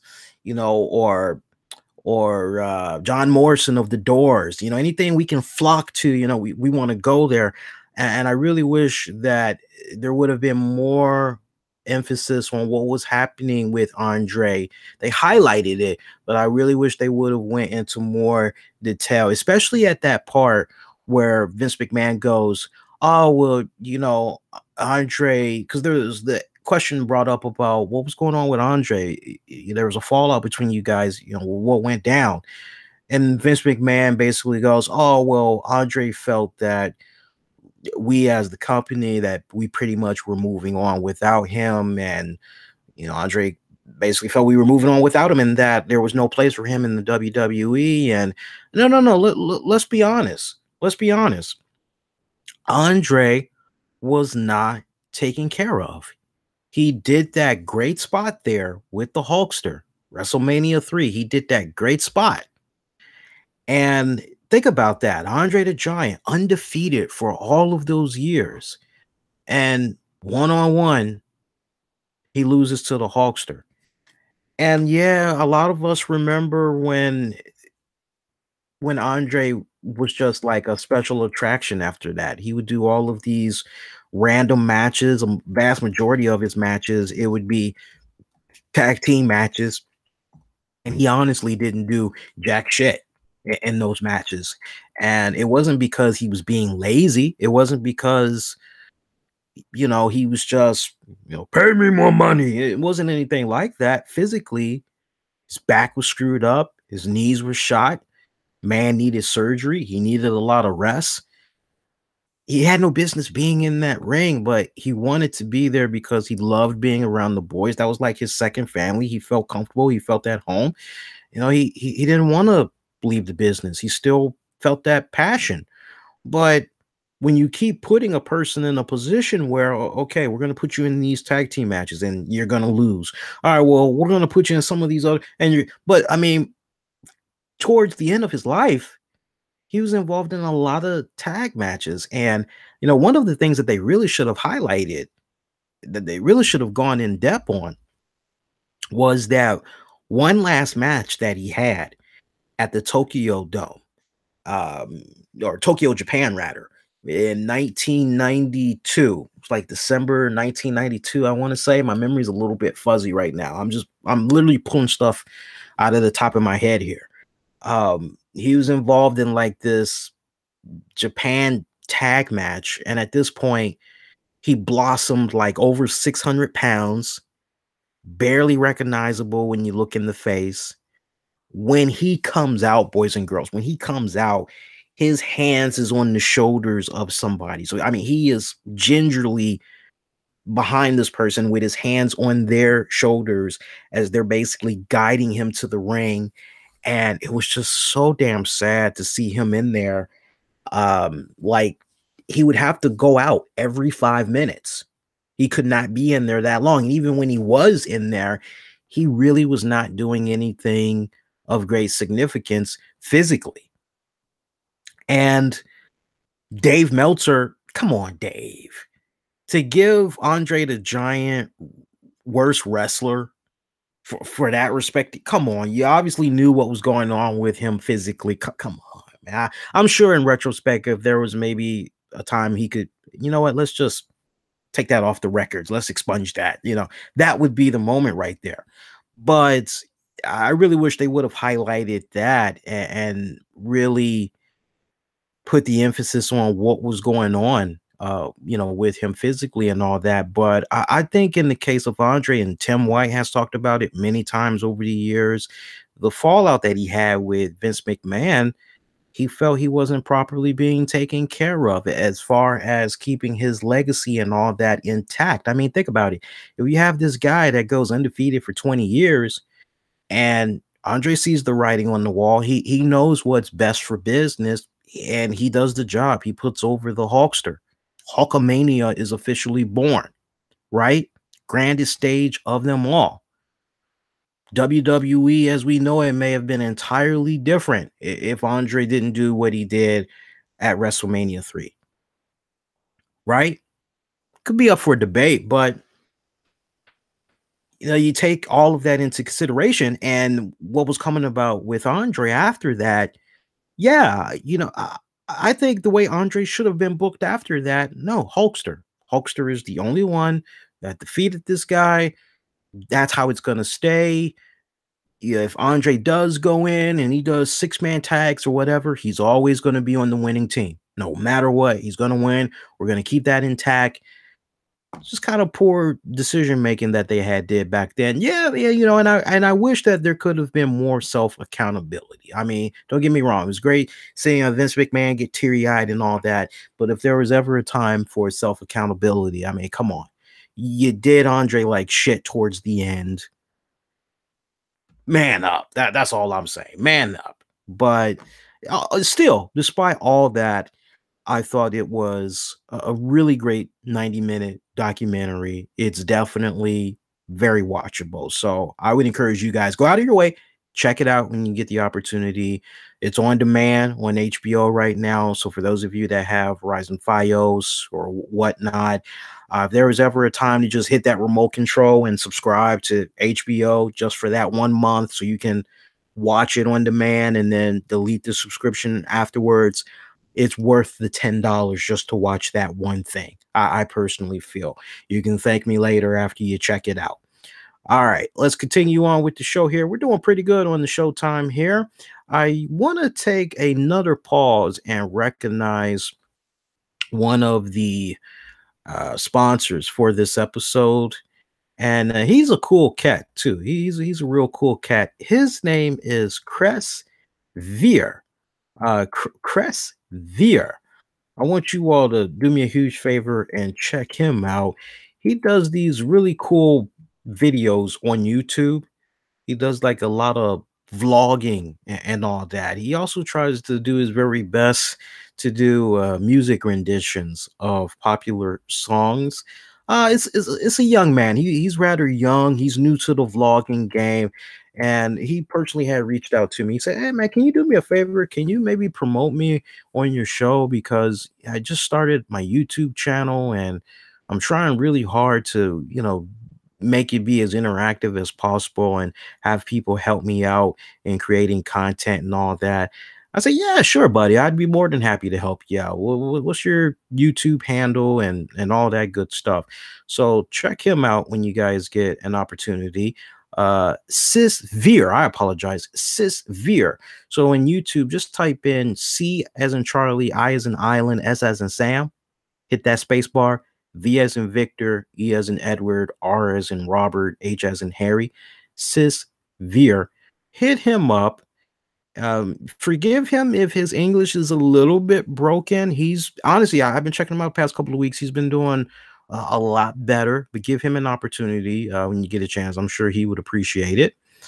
And let's see what other show notes we got here. Everybody has been helping me out tremendously with regards to this whole Starbucks. I asked for facts, not so much about hearing other people's opinions, because it's like, at the end of the day, I provide colorful analysis. I give you my perspective.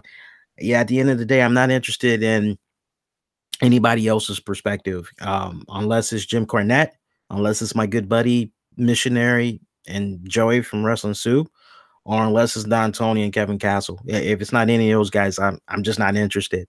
At least I can make the argument for those guys in some shape or form. They've been connected to the entertainment business. They've rubbed elbows with a lot of people, and okay, all right, I can, but at least give me somebody that has been in a position where they've taken their show on the road, they've interviewed people. I'm not really interested in somebody that's just sitting in front of a webcam giving opinions. I'm just not, and taking me some years, but I've laid down a lot of good foundation as far as all the people I've had the opportunity to interview, being able to take my show on the road, interview people, talk with so many different people. Hell, we're getting ready to take the show on the road once again. Actually going to be at the Anthem in DC this Thursday, as WWE is bringing to DC for the very first time NXT action. Can't wait for that. That's going to be freaking exciting. I'm actually going to be doing a street location edition of the RCWR show right out front of the Anthem, and the goal is to get X amount of people to stop on by, share their experience with what they thought about the NXT event. So I can't wait for that. That's going to be awesome. But now I reached out to you guys. I said, okay, I'm trying to make sure I have all the facts straight. I have all the information straight. Tell me what's going on with this whole Starbucks stuff. And let me say this, because my perspective, and that's the other thing I try to do. When I put something out there, it's not influence, meaning I'm not checking out what somebody else had said. And no, I sit on my stuff until it's time to do the show. That way it's raw. It's not rehearsed. It's just boom, there it is. So let's recap for some of you guys. So in Philadelphia, you have these two black men that go into a Starbucks establishment. And I'm sure CCTV, and I see so many people that, oh, security background here.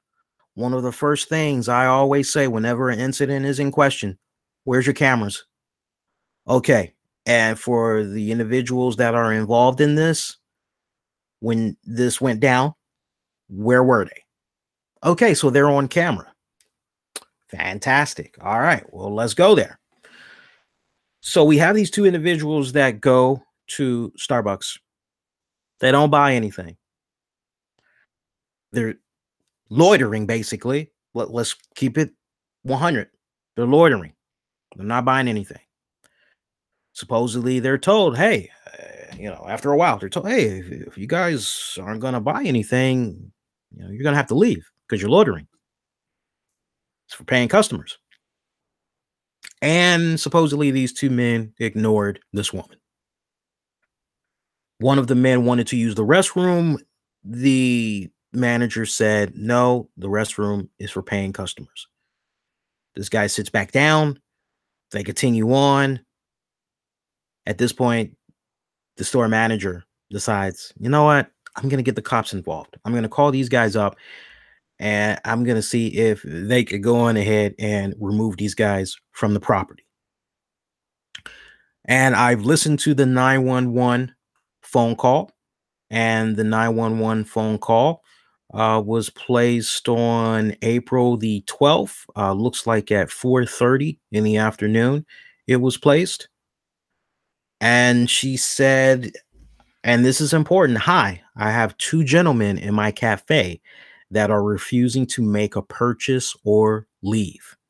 I'm at the Starbucks at 18th and Spurs.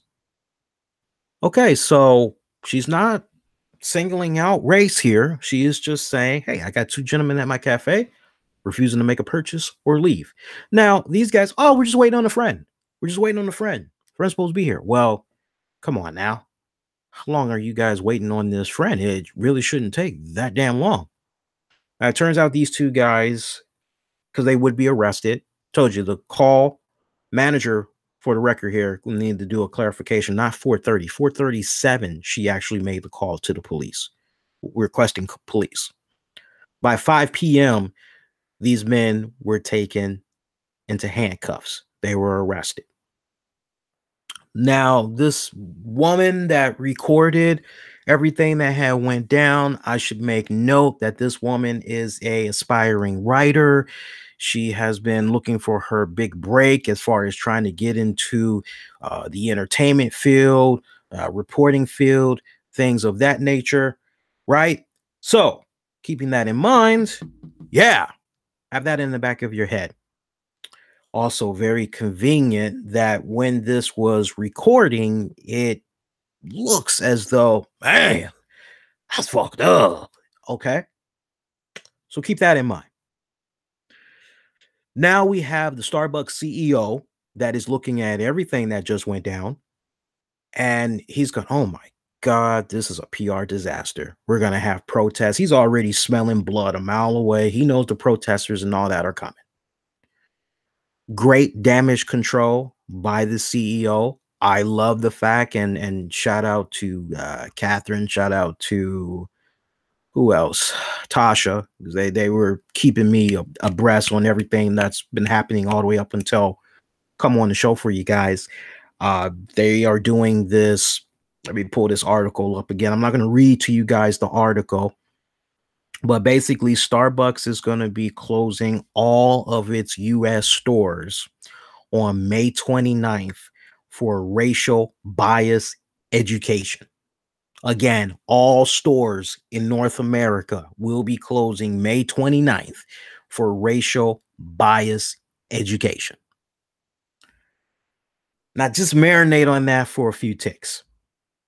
2 days before this incident had went down, you had a young brother by the name of, and this really needs to pick up some steam. You had a young brother by the name of Brandon. Brandon, again, 2 days. 2 days before this went down in Philly with these two men. Young brother by the name of Brandon Ward went into a Starbucks. Was going to make a purchase. He says, hey, can I get the code so I can use the bathroom? I'm going to make a purchase, but I really need to go use the bathroom. Now, I don't know about you guys. Me personally, If I find there's a code, if I'm with somebody, place the order. Hey, can I get the code? Okay, thanks. And I go that way. If I can hold it, I hold it.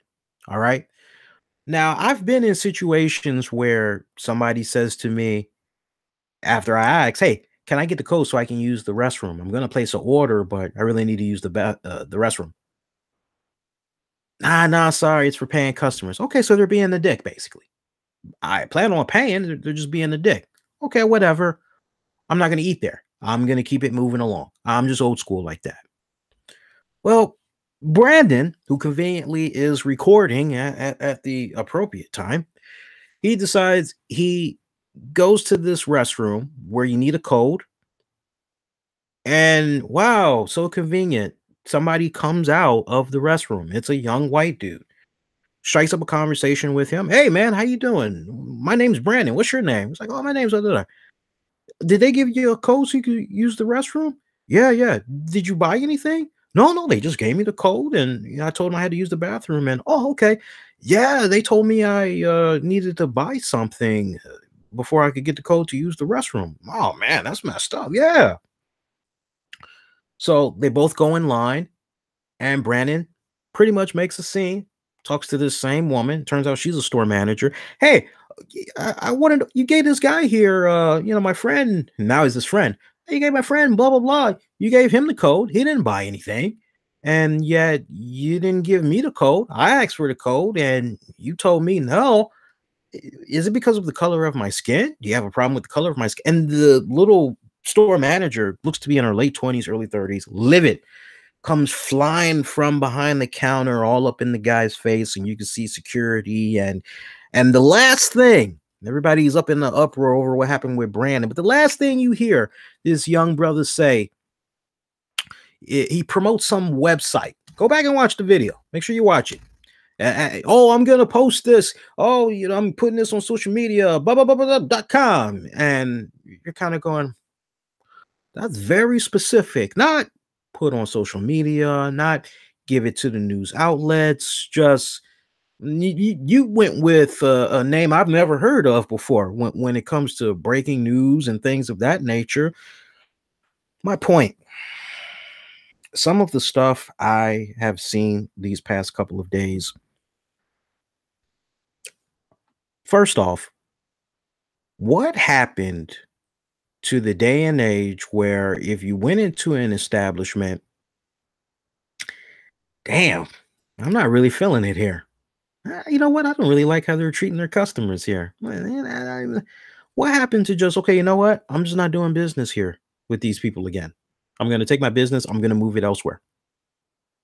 I remember one time,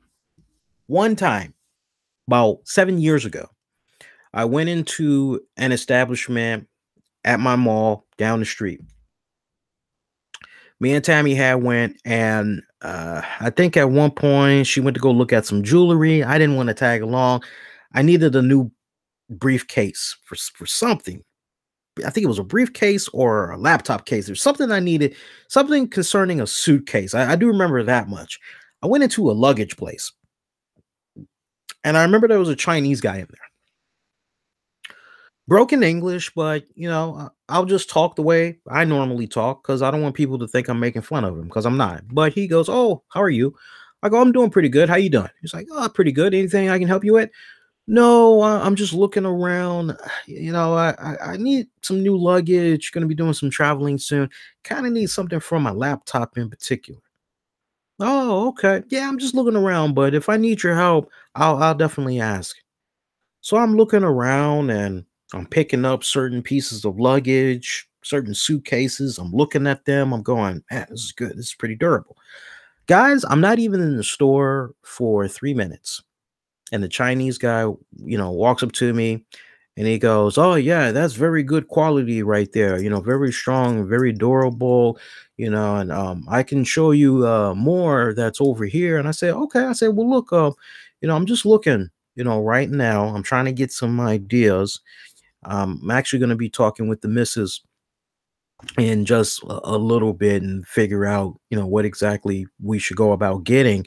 I'm not really looking at making a purchase today. I'm just more interested in getting some ideas in my head, talk about it with her later on. He snatches the suitcase out of my hands and says, "Come back when you have money." Now marinate on that for a few ticks. Motherfucker, you don't know how much money I had on my pocket at that point, and it just so happens I got paid that day. We actually were doing spending. We were buying stuff. We weren't there for luggage, not that day. We were going to do that a couple of weeks, but we were there to spend. And I think that day, between the two of us, we had at least about $400 that we were looking to spend. So it's like, motherfuckers, like, these were my emotions that I said to myself in my head that I did not say to him. I said, motherfucker, how dare you? I have money in my pocket and this is how you treat me? Because I'm not giving you a sale today, you're snatching the motherfuckers out of my hand and you're telling me to come back when I have money? So you are basically labeling me in a certain category as I don't have money?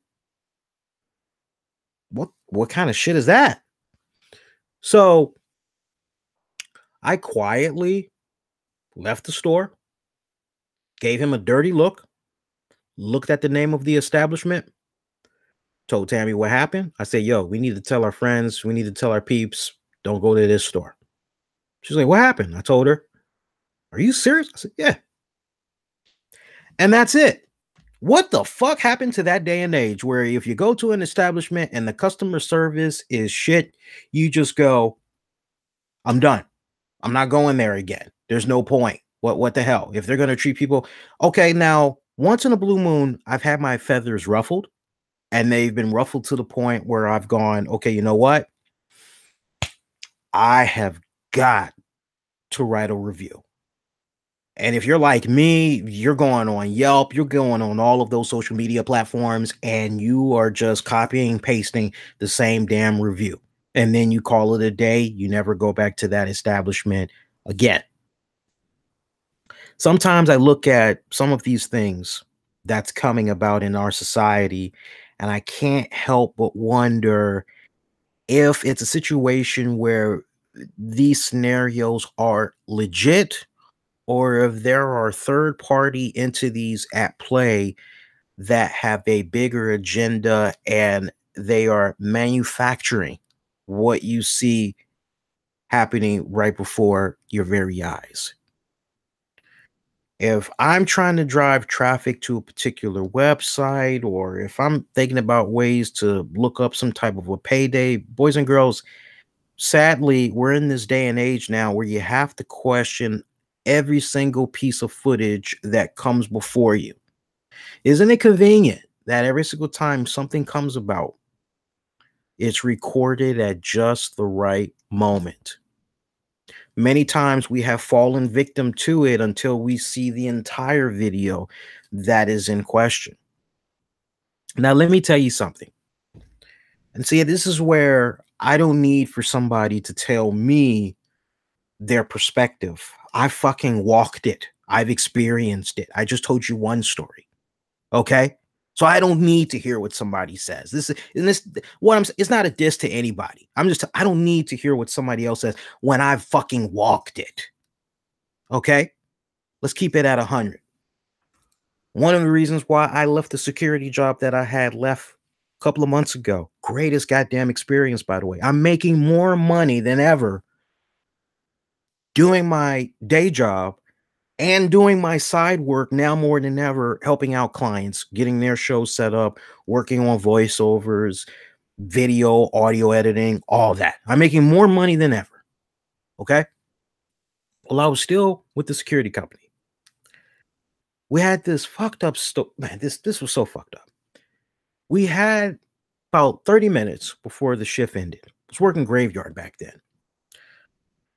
We would normally open up the mall at I would say we would normally open up the mall at 5:30 in the morning, and we would have mall walkers. And there was like this unsung rule, which was you see the mall walkers, you let them be. They come in there, Yeah, they may not be putting money in the mall, but they're there. They gotta let them be. That was the understanding. So we didn't interact with them.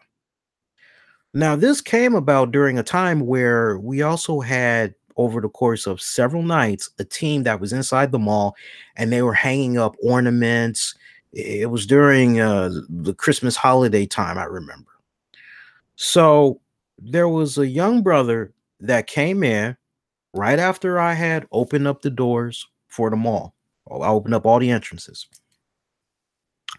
And I see the young brother, still remember him vividly to this very day. Pretty white teeth, clean mustache, goatee, lining, nice low hair, $500 leather jacket, at least $400 pair of Nike shoes, $70 pair of jeans, had a very nice silk shirt. The man looked like he was at maybe a club. He looked as though maybe he uh, was, if not a club, maybe that's just how he normally dresses. He looked on point. Wasn't bothering anybody. He went to an ATM machine, saw there was a wall socket, wanted to charge his phone. Afterwards, he's moving along. He's just walking around in the mall or whatever. I don't pay him any mind. Now, 30 minutes before the shift ends, we get a call from this new guy that started working there, who honestly, between you and me, I think he was a racist piece of shit. And I'll tell you the reason why. We get a call, same brother that I just described. Oh, yeah, there's a guy we need to have kicked out of here. What's he doing? Well, he smells like booze. Okay, is he bothering anybody? Yeah, but I just walked past him. He reeks of alcohol. I don't want him in here. And it's kind of like malls open to the public. That's like straight up discrimination, right? Now, think about this for a second. This mall has not one, not two, but three establishments that will serve you booze until 3 o'clock in the morning. Now, what if this individual, just for shits and giggles, what if this individual was actually drinking at one of these three events and they knew somebody that lived nearby? Hey, come on over. You can sleep on my sofa, and in the morning, go on to McDonald's, get you some food, get you a cup of coffee, take yourself a cab, or hop on the bus on home. We don't know the circumstances that had led him to the mall. So this asshole, that was his first mistake. I walked past this young brother 3 times. I didn't smell any alcohol on him. Now, we go up to this guy, and I feel really bad. I say, hey, I let my acting supervisor take the lead. He's cursing her out, calling her white trash, calling her racist. I come up to him. I say, brother, I know how you feel. I know where you're coming from. But dude, it's like, don't make this any worse than what it already is right now. He's like, yeah. He's like, dude, but it's cold outside. It's like, come on, man. He's like, I'm not bothering anybody. Why are you guys coming at me? I said, hey, if we could have it our way, we'd let you stay. But that's our boss right there. You got to go. He calls me an Uncle Tom, all this other stuff. And it was bad. It was really, really bad. And he said something that struck a chord with me, which was, if I was white, you guys would not be doing this. And I truly believed he was right. I didn't say it at that time, but my heart was, dude, you are so right. And I can't tell you how bad that made me feel to kick that young brother out who did not do anything wrong. He was just walking around. Wasn't like he was staggering. He wasn't striking up conversations with people. He was just trying to charge up his phone and charge it up long enough to call one of his friends to come and hook him up with a ride. So I do believe that in today's society, I do believe that there is still racial tension. I do believe that with the current administration that's in office, that it has resurfaced what has always been there, but has just been low key. But now, hey, we got this person in office, so we can do whatever. I'm not saying that is a reflection. I'm not dare implying that's how that president and his administration. I'm talking about what is somewhat projected, how people are perceiving it. They are not able to differentiate fact and fiction. So when I look at what went down at Starbucks, let me tell you something. I have seen many Starbucks in my time. Nothing pissed me off more, and it's one of the main reasons why I don't do Starbucks. Oh man, sure would be nice to have a nice comfy seat and be like those people on the TV show Friends. Oh, that'd be so awesome to be in that position. And I have my coffee and I'm talking to my buddies or whatever, and we're eating a couple of brownies or whatever. Oh, that'd be great.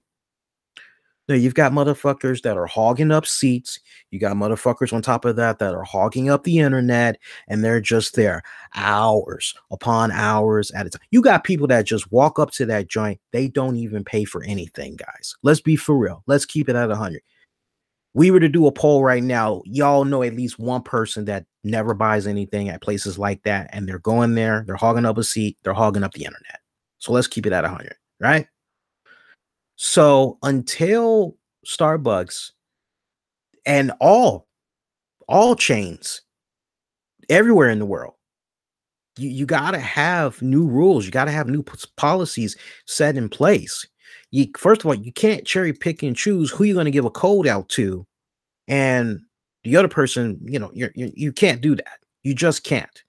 If you're going to set a rule and you're going to say restroom is for paying customers only, then you need to establish that. You just need to establish that. You can say, hey, look, we can take your order, you can pay for it, and I'll make sure that nobody gets your food while you're using the bathroom. You'll be okay. What would you like to order? You can easily do it that way, or say, well, yeah, you can easily do it that way. If they're serious about paying, that's how you do it. But too many times I've gone to a Panera, I've gone to a Starbucks, and people are hogging up spaces. They haven't bought anything. They're hogging up the internet, whole 9 yards. Oh, I really wanted to eat here. Oh, okay, whatever. I'll go take my money and my business elsewhere. Okay. Now, I do believe that the store manager, I don't really believe that the store manager, who has been removed, by the way, we should also note that in a new update, the store manager is no longer at that location. Now, they are saying to, I want to say, the Philadelphia Inquisitor, that there's some type of a pending investigation. But the way it's looking right now, that manager, because of the protests and everything that's just come about with the way that she had handled herself, I'm talking about in the situation in Philly with the 2 black men, she's no longer at that location. I would imagine the other store manager that was dealing with Brandon Ward, I would imagine she's pretty soon not going to be at that location as well. I believe that it's not so much about race. It's just about the common practices. Perfect example. I can't tell you how many times one of the guys I used to work security with, his name was Keith. And every time I would turn around, Keith would always get on the walkie-talkie and ask if I could call county. It's like, why do we need to call county, Keith? We got this person that's being loud. She's trying to call herself a Uber. She's obviously drunk, but she's being real loud. And you want me to call county for that? Yeah, call county. Hang on. What's your 20? I go meet them. The woman is sitting down. She's frustrated because she can't remember the number to the freaking cab company. It's like, Keith, it's like every single time a situation occurs, you shouldn't be so gun-ho to call county. You do realize that county can eventually go and speak to our bosses and say, we're doing a piss poor job. when it comes to when we should really call them and when, okay, we got this. We don't need county. It's like, we don't need county for this, Keith. We can do this ourselves. I'd be frustrated too if I was a little bit tipsy and I can't remember the number to. Yeah, I'd probably be yelling, raising my voice a little bit as well. So, I think in the case of what had went down with this woman at Philly, I don't think she really tried hard enough. I think until a little bit more information comes out, I'm more interested in seeing what was coming about with CCTV. I want to know what was happening. I want to know exactly how long those men were there. I want to see if there were numerous employees that went to those men to say something to them. Was it a situation where they were only approached once? Was it a situation where they were only approached twice? How many times were they approached before the police were called? But it's just sad that this has come about and now everything has to be all about race relations. And I honestly don't believe, I think in the situation of what went down with young Brandon Ward, I would say race did play a part. I don't believe in my heart of hearts what went down in Philly was a race issue. But I do believe what went down in Brandon Ward's case was an issue, if not with race, it may have been a situation of unintentional discrimination. And there is such thing as unintentional discrimination. That's so vague, but when you focus on unintentional discrimination, it, so much is in discrepancy. It could be race, it could be gender, it could be sexual orientation. There's so much vagueness in uh, unintentional discrimination. And for all we know, it could have just been a case where this store manager saw this young white boy, thought he was kind of cute. She don't care for black men. She don't date black men, but has black friends. Maybe she just didn't want to. You never know. That might have been, no, he doesn't look cute to me. You never know. You just never know. But I do feel it was unintentional discrimination that went down in that case. But I just wish that as a society going forward, dudes, I fucking wish that we can just get back to a situation where if we feel we're getting poor customer service, we're not really being treated fairly. I just wish that we can just man up, take self accountability, and not try to look for racial discrimination and just instead go, my God, this is shit poor customer service. Deserve better. And I do deserve better. I'm going to take my money and my time elsewhere. Fuck you. I'm leaving negative reviews and I'm going to freaking, I'll say this and I'm going to move it along. I'll never forget. I remember me and the ex-wife, we had went into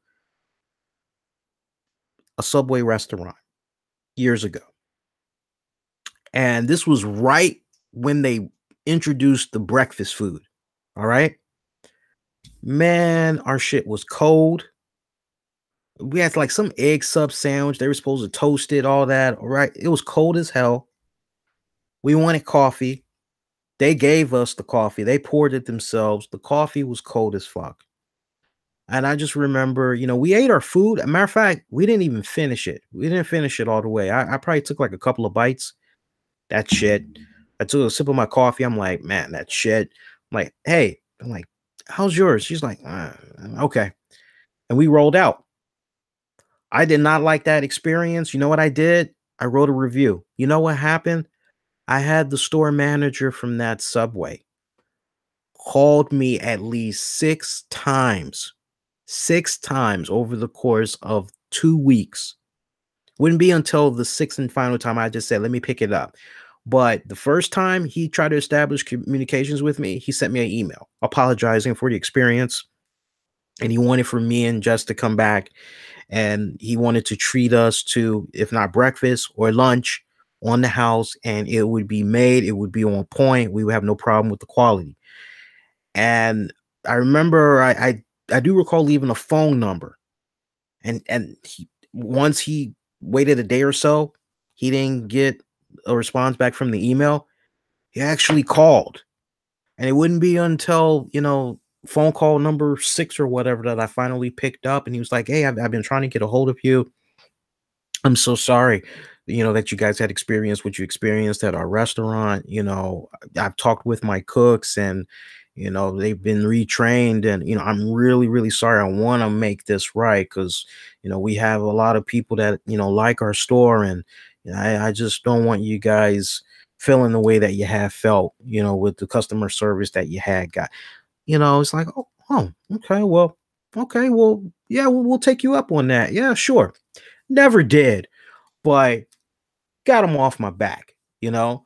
So I just really hope as a society we can move forward and it's not so much about freaking racism because I don't think it's always like that. And the other thing, you guys just got to really focus on, you know, some of these people, some of these people, I dare say they have their own certain agendas. Me and Jose were talking about this earlier today, and it's kind of like how you have people that are paid to flip a vote in certain elections, right? They cause a ruckus and all that. For some of the stuff that we're seeing, man, you just don't know. You just don't know. But I do applaud the way the CEO and Starbucks are handling it. I will say that. See how we're doing on Showtime here. Now we're doing pretty good. 2 hours, 10 minutes. I only got a couple more topics I want to get into, and then we're pretty much going to be done for this episode. So I do hope you guys appreciated that in-depth talk that we did just there. And that was, I was going to save all that for wrestling with the topics, but I just really kind of felt like, you know what? Let's go ahead. Let's have at it. Let's go there now. Let's see. Goldberg. He recently did a interview, and the question was asked if he would wrestle again. I thought this was interesting. I just wanted to share it with you guys. He said, and I quote, if I never stopped, or correction, if I never stepped in the ring again, I'm content, dude. I'm completely at peace. I really am. Would I do it again? Who knows? It would have to be the right fit. I'd love to do it again for my son. Let's be honest. Everybody knows that. But at the end of the day, you have to be smart about it. There's no question it would have to be the right opponent. What I was able to accomplish last year was really special, and I don't want to take anything away from that by any stretch of the imagination. Devalue my place in the Hall of Fame and my stature to the fans. And that kind of got me thinking just offhand. Get you guys involved. What opponents would be a pretty good matchup for Goldberg?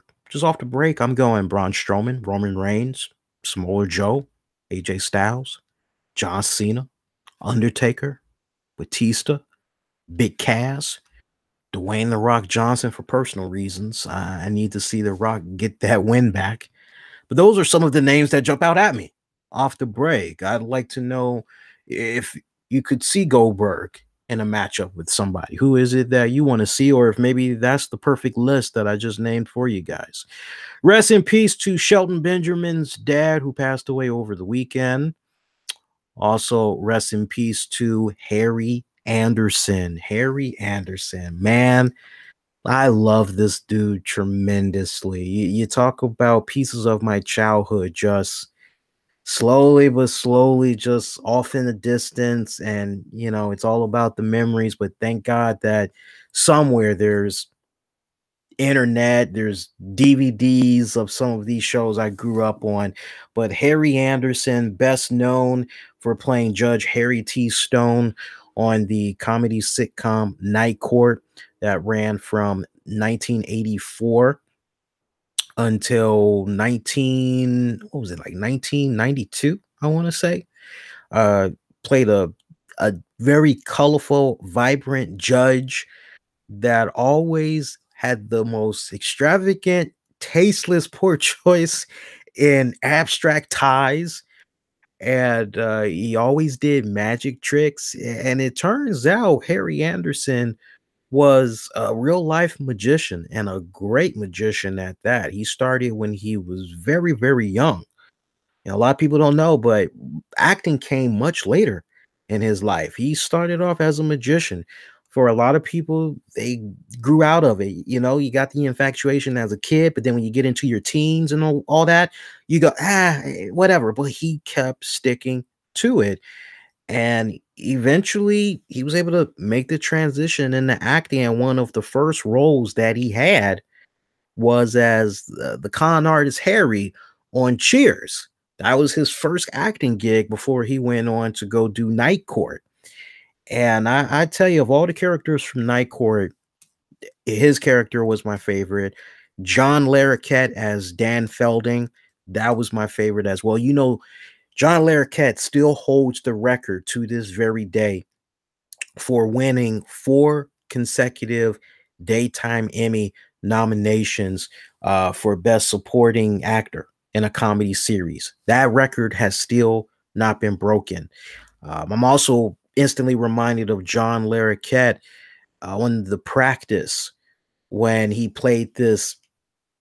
Oh my God, it was like a sociopath. Oh my, some type. I'm trying to figure out the right words. John Larroquette on The Practice, he played. It was kind of like Law and Order and all that. Kind of seemed like a weak Dick Wolf spinoff series meets NYPD Blue, but but it was good for its own respected right.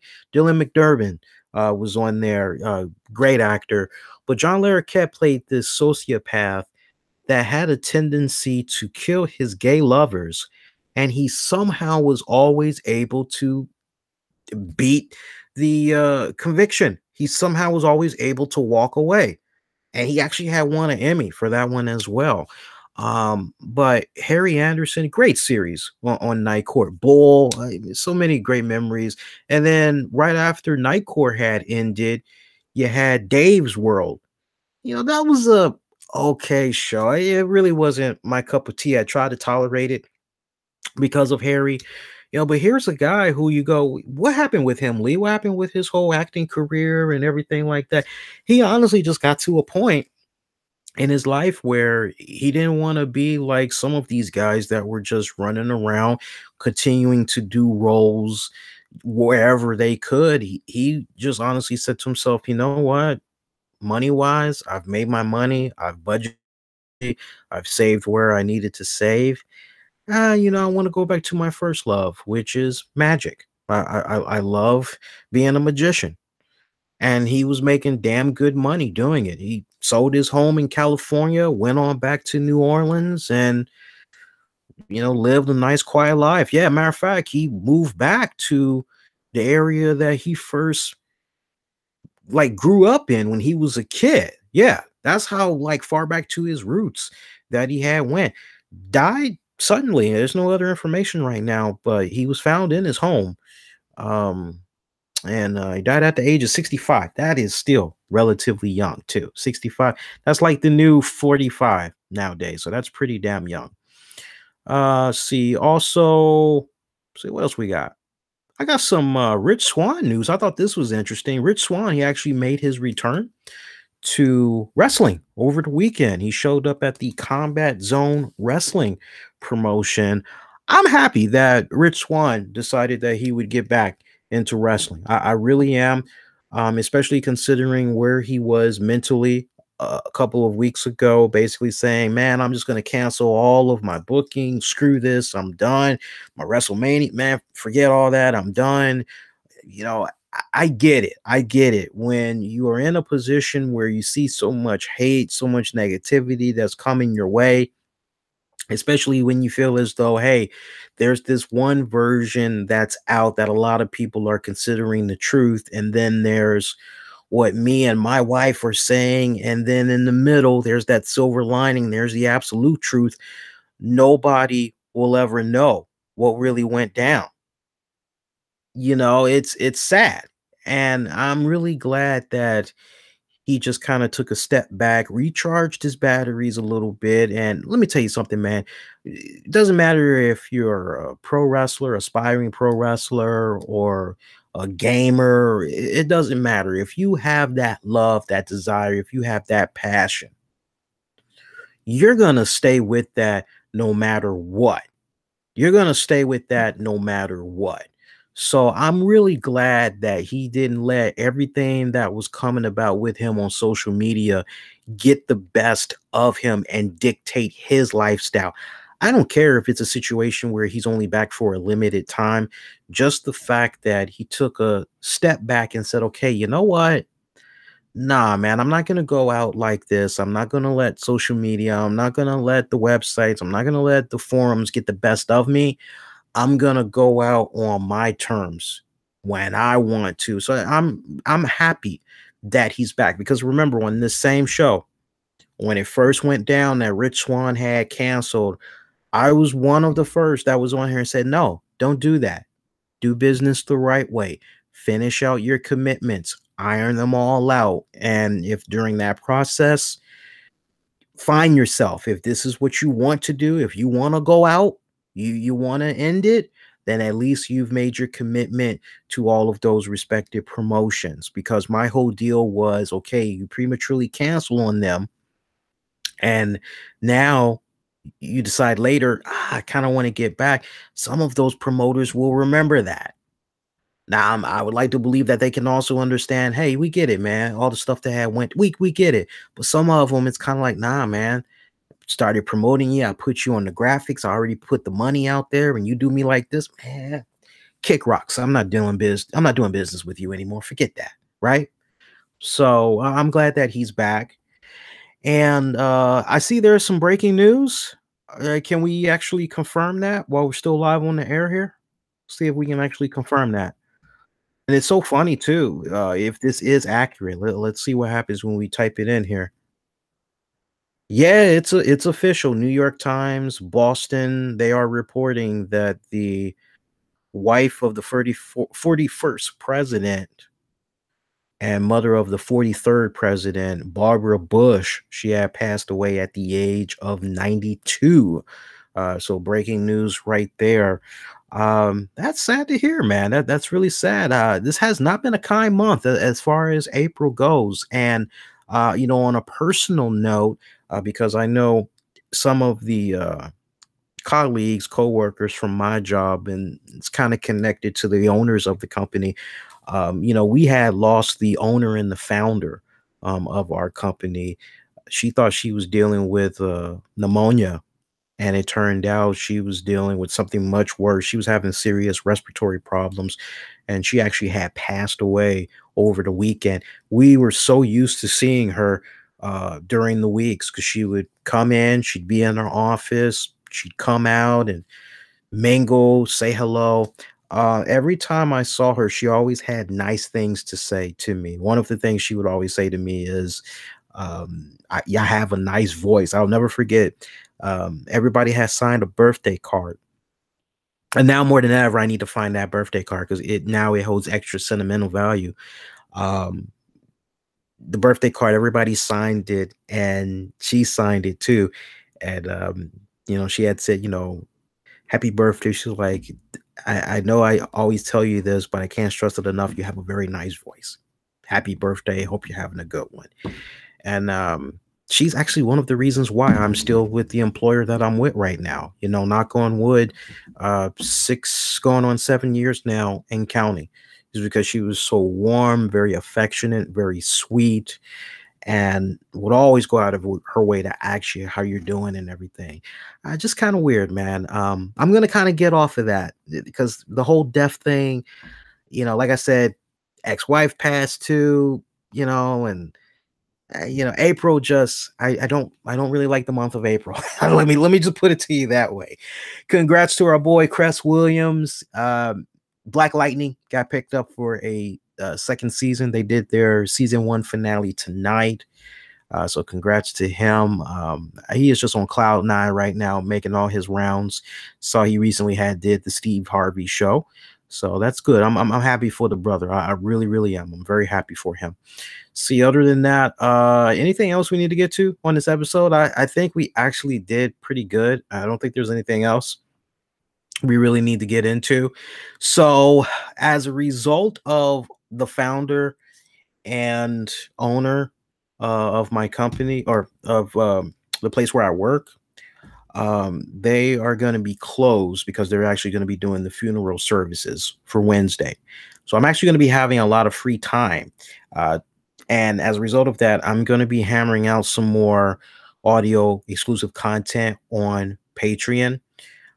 So I think we're going to go on ahead. We're going to do some wrestling with the topics, and I'm trying to still iron out. I know Tammy's definitely going to be teaming up with me to drop some audio. So sign up, patreon.com/RCWR Show. Off the break, you get access to 15 episodes of 30 with Lee. I believe there is maybe 5 vintage RCWR episodes, I want to say.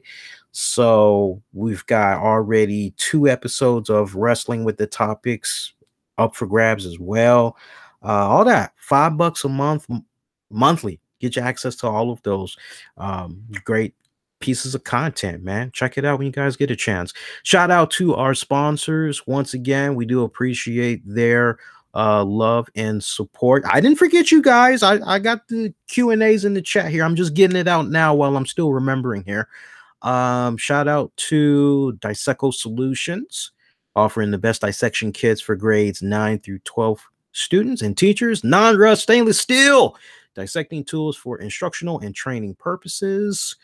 RCWR Nation, check out this episode description for a unique URL that'll take you directly to their landing page, or look them up on Amazon.com at Disseco Solutions. That's DISSECO, Disseco Solutions.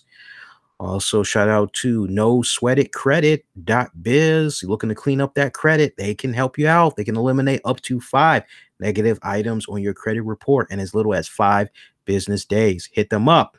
HandymanGroup.HOUZZ.com for all your building and home maintenance needs, commercial, residential. Their cleaning crew can do it all. And our good friends over at MyLotteryWinningsecrets.com.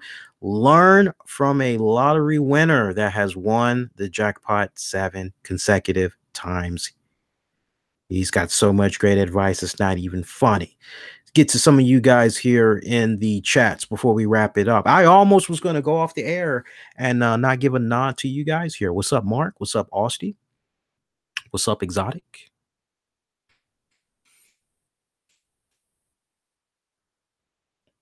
Yes, Bulls are not in the playoffs. Lakers are not in the playoffs as well. Yes, and I agree, Austin. I'm just not sure about the Spurs. They could be swept. They could be swept. I'm looking at the score for the latest game that we got right now that is still on here. Let me just rewind it a little back. Rewind it a little bit here for you guys. Where's the score? There we go. Looks like the score, 5 minutes to go. Might be less than that now. 97-93. Pelicans are leading over the Trailblazers. Again, we got about 4+ minutes in the fourth quarter here. So I'm actually going to stay up and check out the NBA on TNT. Check that out. That should be a good show. Love Shaq and them, especially Ernie. Poor Ernie. You feel for Ernie sometimes, man, because Ernie just be shaking his head like, man, I can't believe I'm working with these guys and they saying that's how Ernie be rolling sometimes. Let's see what else we got here. Looking at some more of the chat here.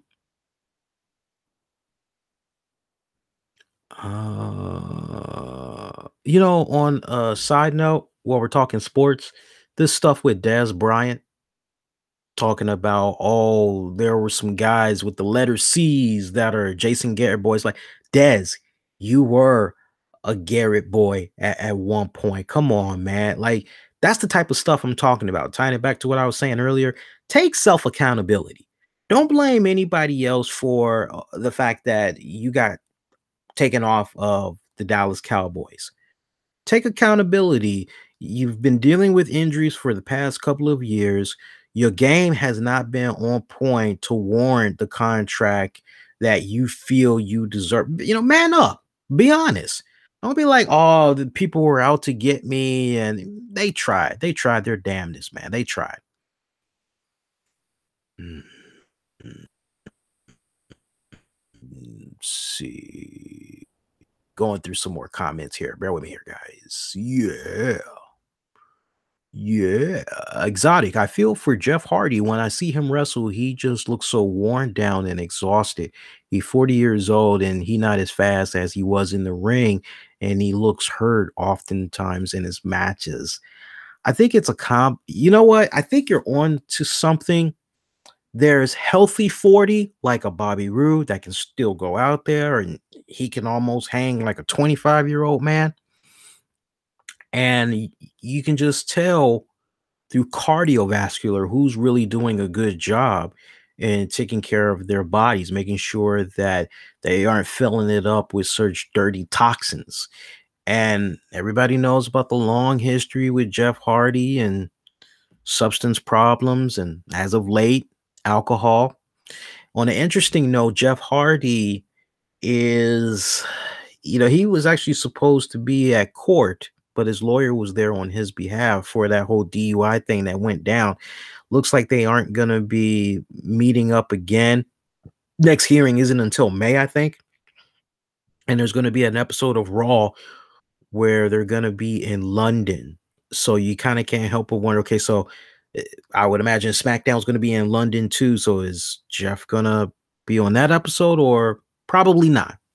If that thing is still in place, from what I remember, correct me if I'm wrong, guys, because when he was in Impact Wrestling, because of some of the legal stuff that he had, he was prohibited from traveling outside of North America. So I can't help but wonder if that's actually still in place. If it is, then he ain't going to be on that UK tour. You can forget that right now. Let's see here. Yeah, Ramon, Mickey James. Yes, that would be a fantastic matchup. And it looks like Rusev and Undertaker is back on. Not sure how many of you guys, honestly, we get Undertaker either way. I'm just excited to see what's going to be happening with Taker this go around and how he does in that match. Let's see here. What else we got here?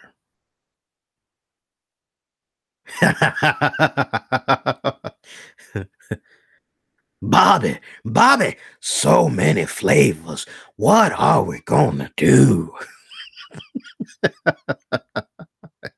Yes, Mark, that documentary was freaking on point, man. I loved it. No, my friend, I'm not going to her funeral. I'm not good with funerals.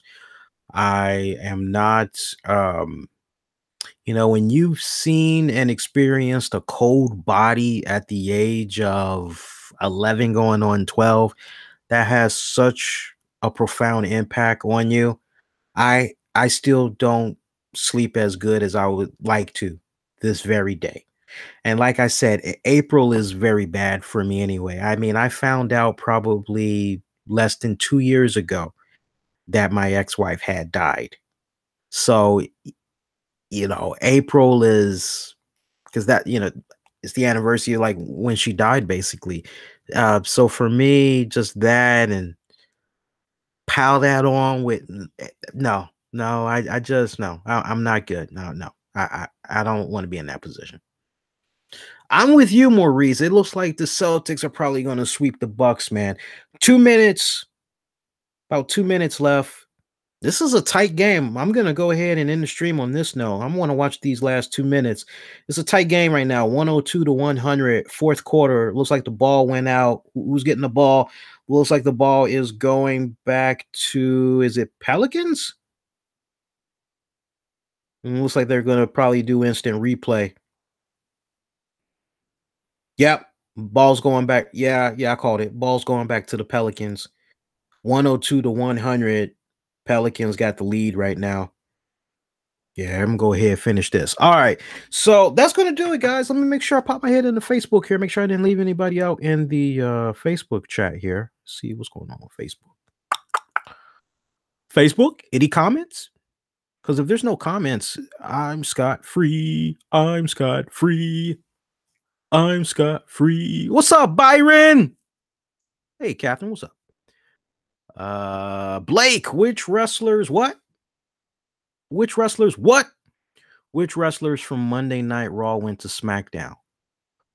Well, we'll do a recap for you one more time, just in case you missed it. Let's see here. One more time. Went to SmackDown, you said? Yeah, went to SmackDown. Let's look here. Went to SmackDown.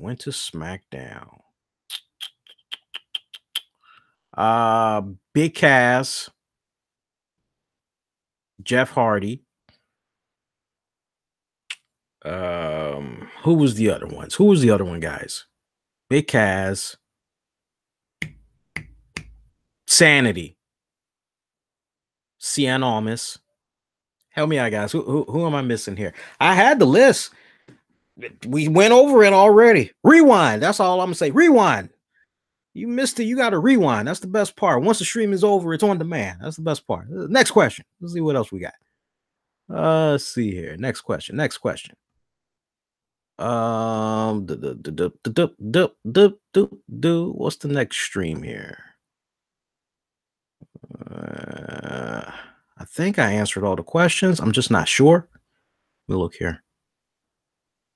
I'm still playing around with Facebook, guys. You all got to forgive me. I'm like an old man with Facebook here. Fandango.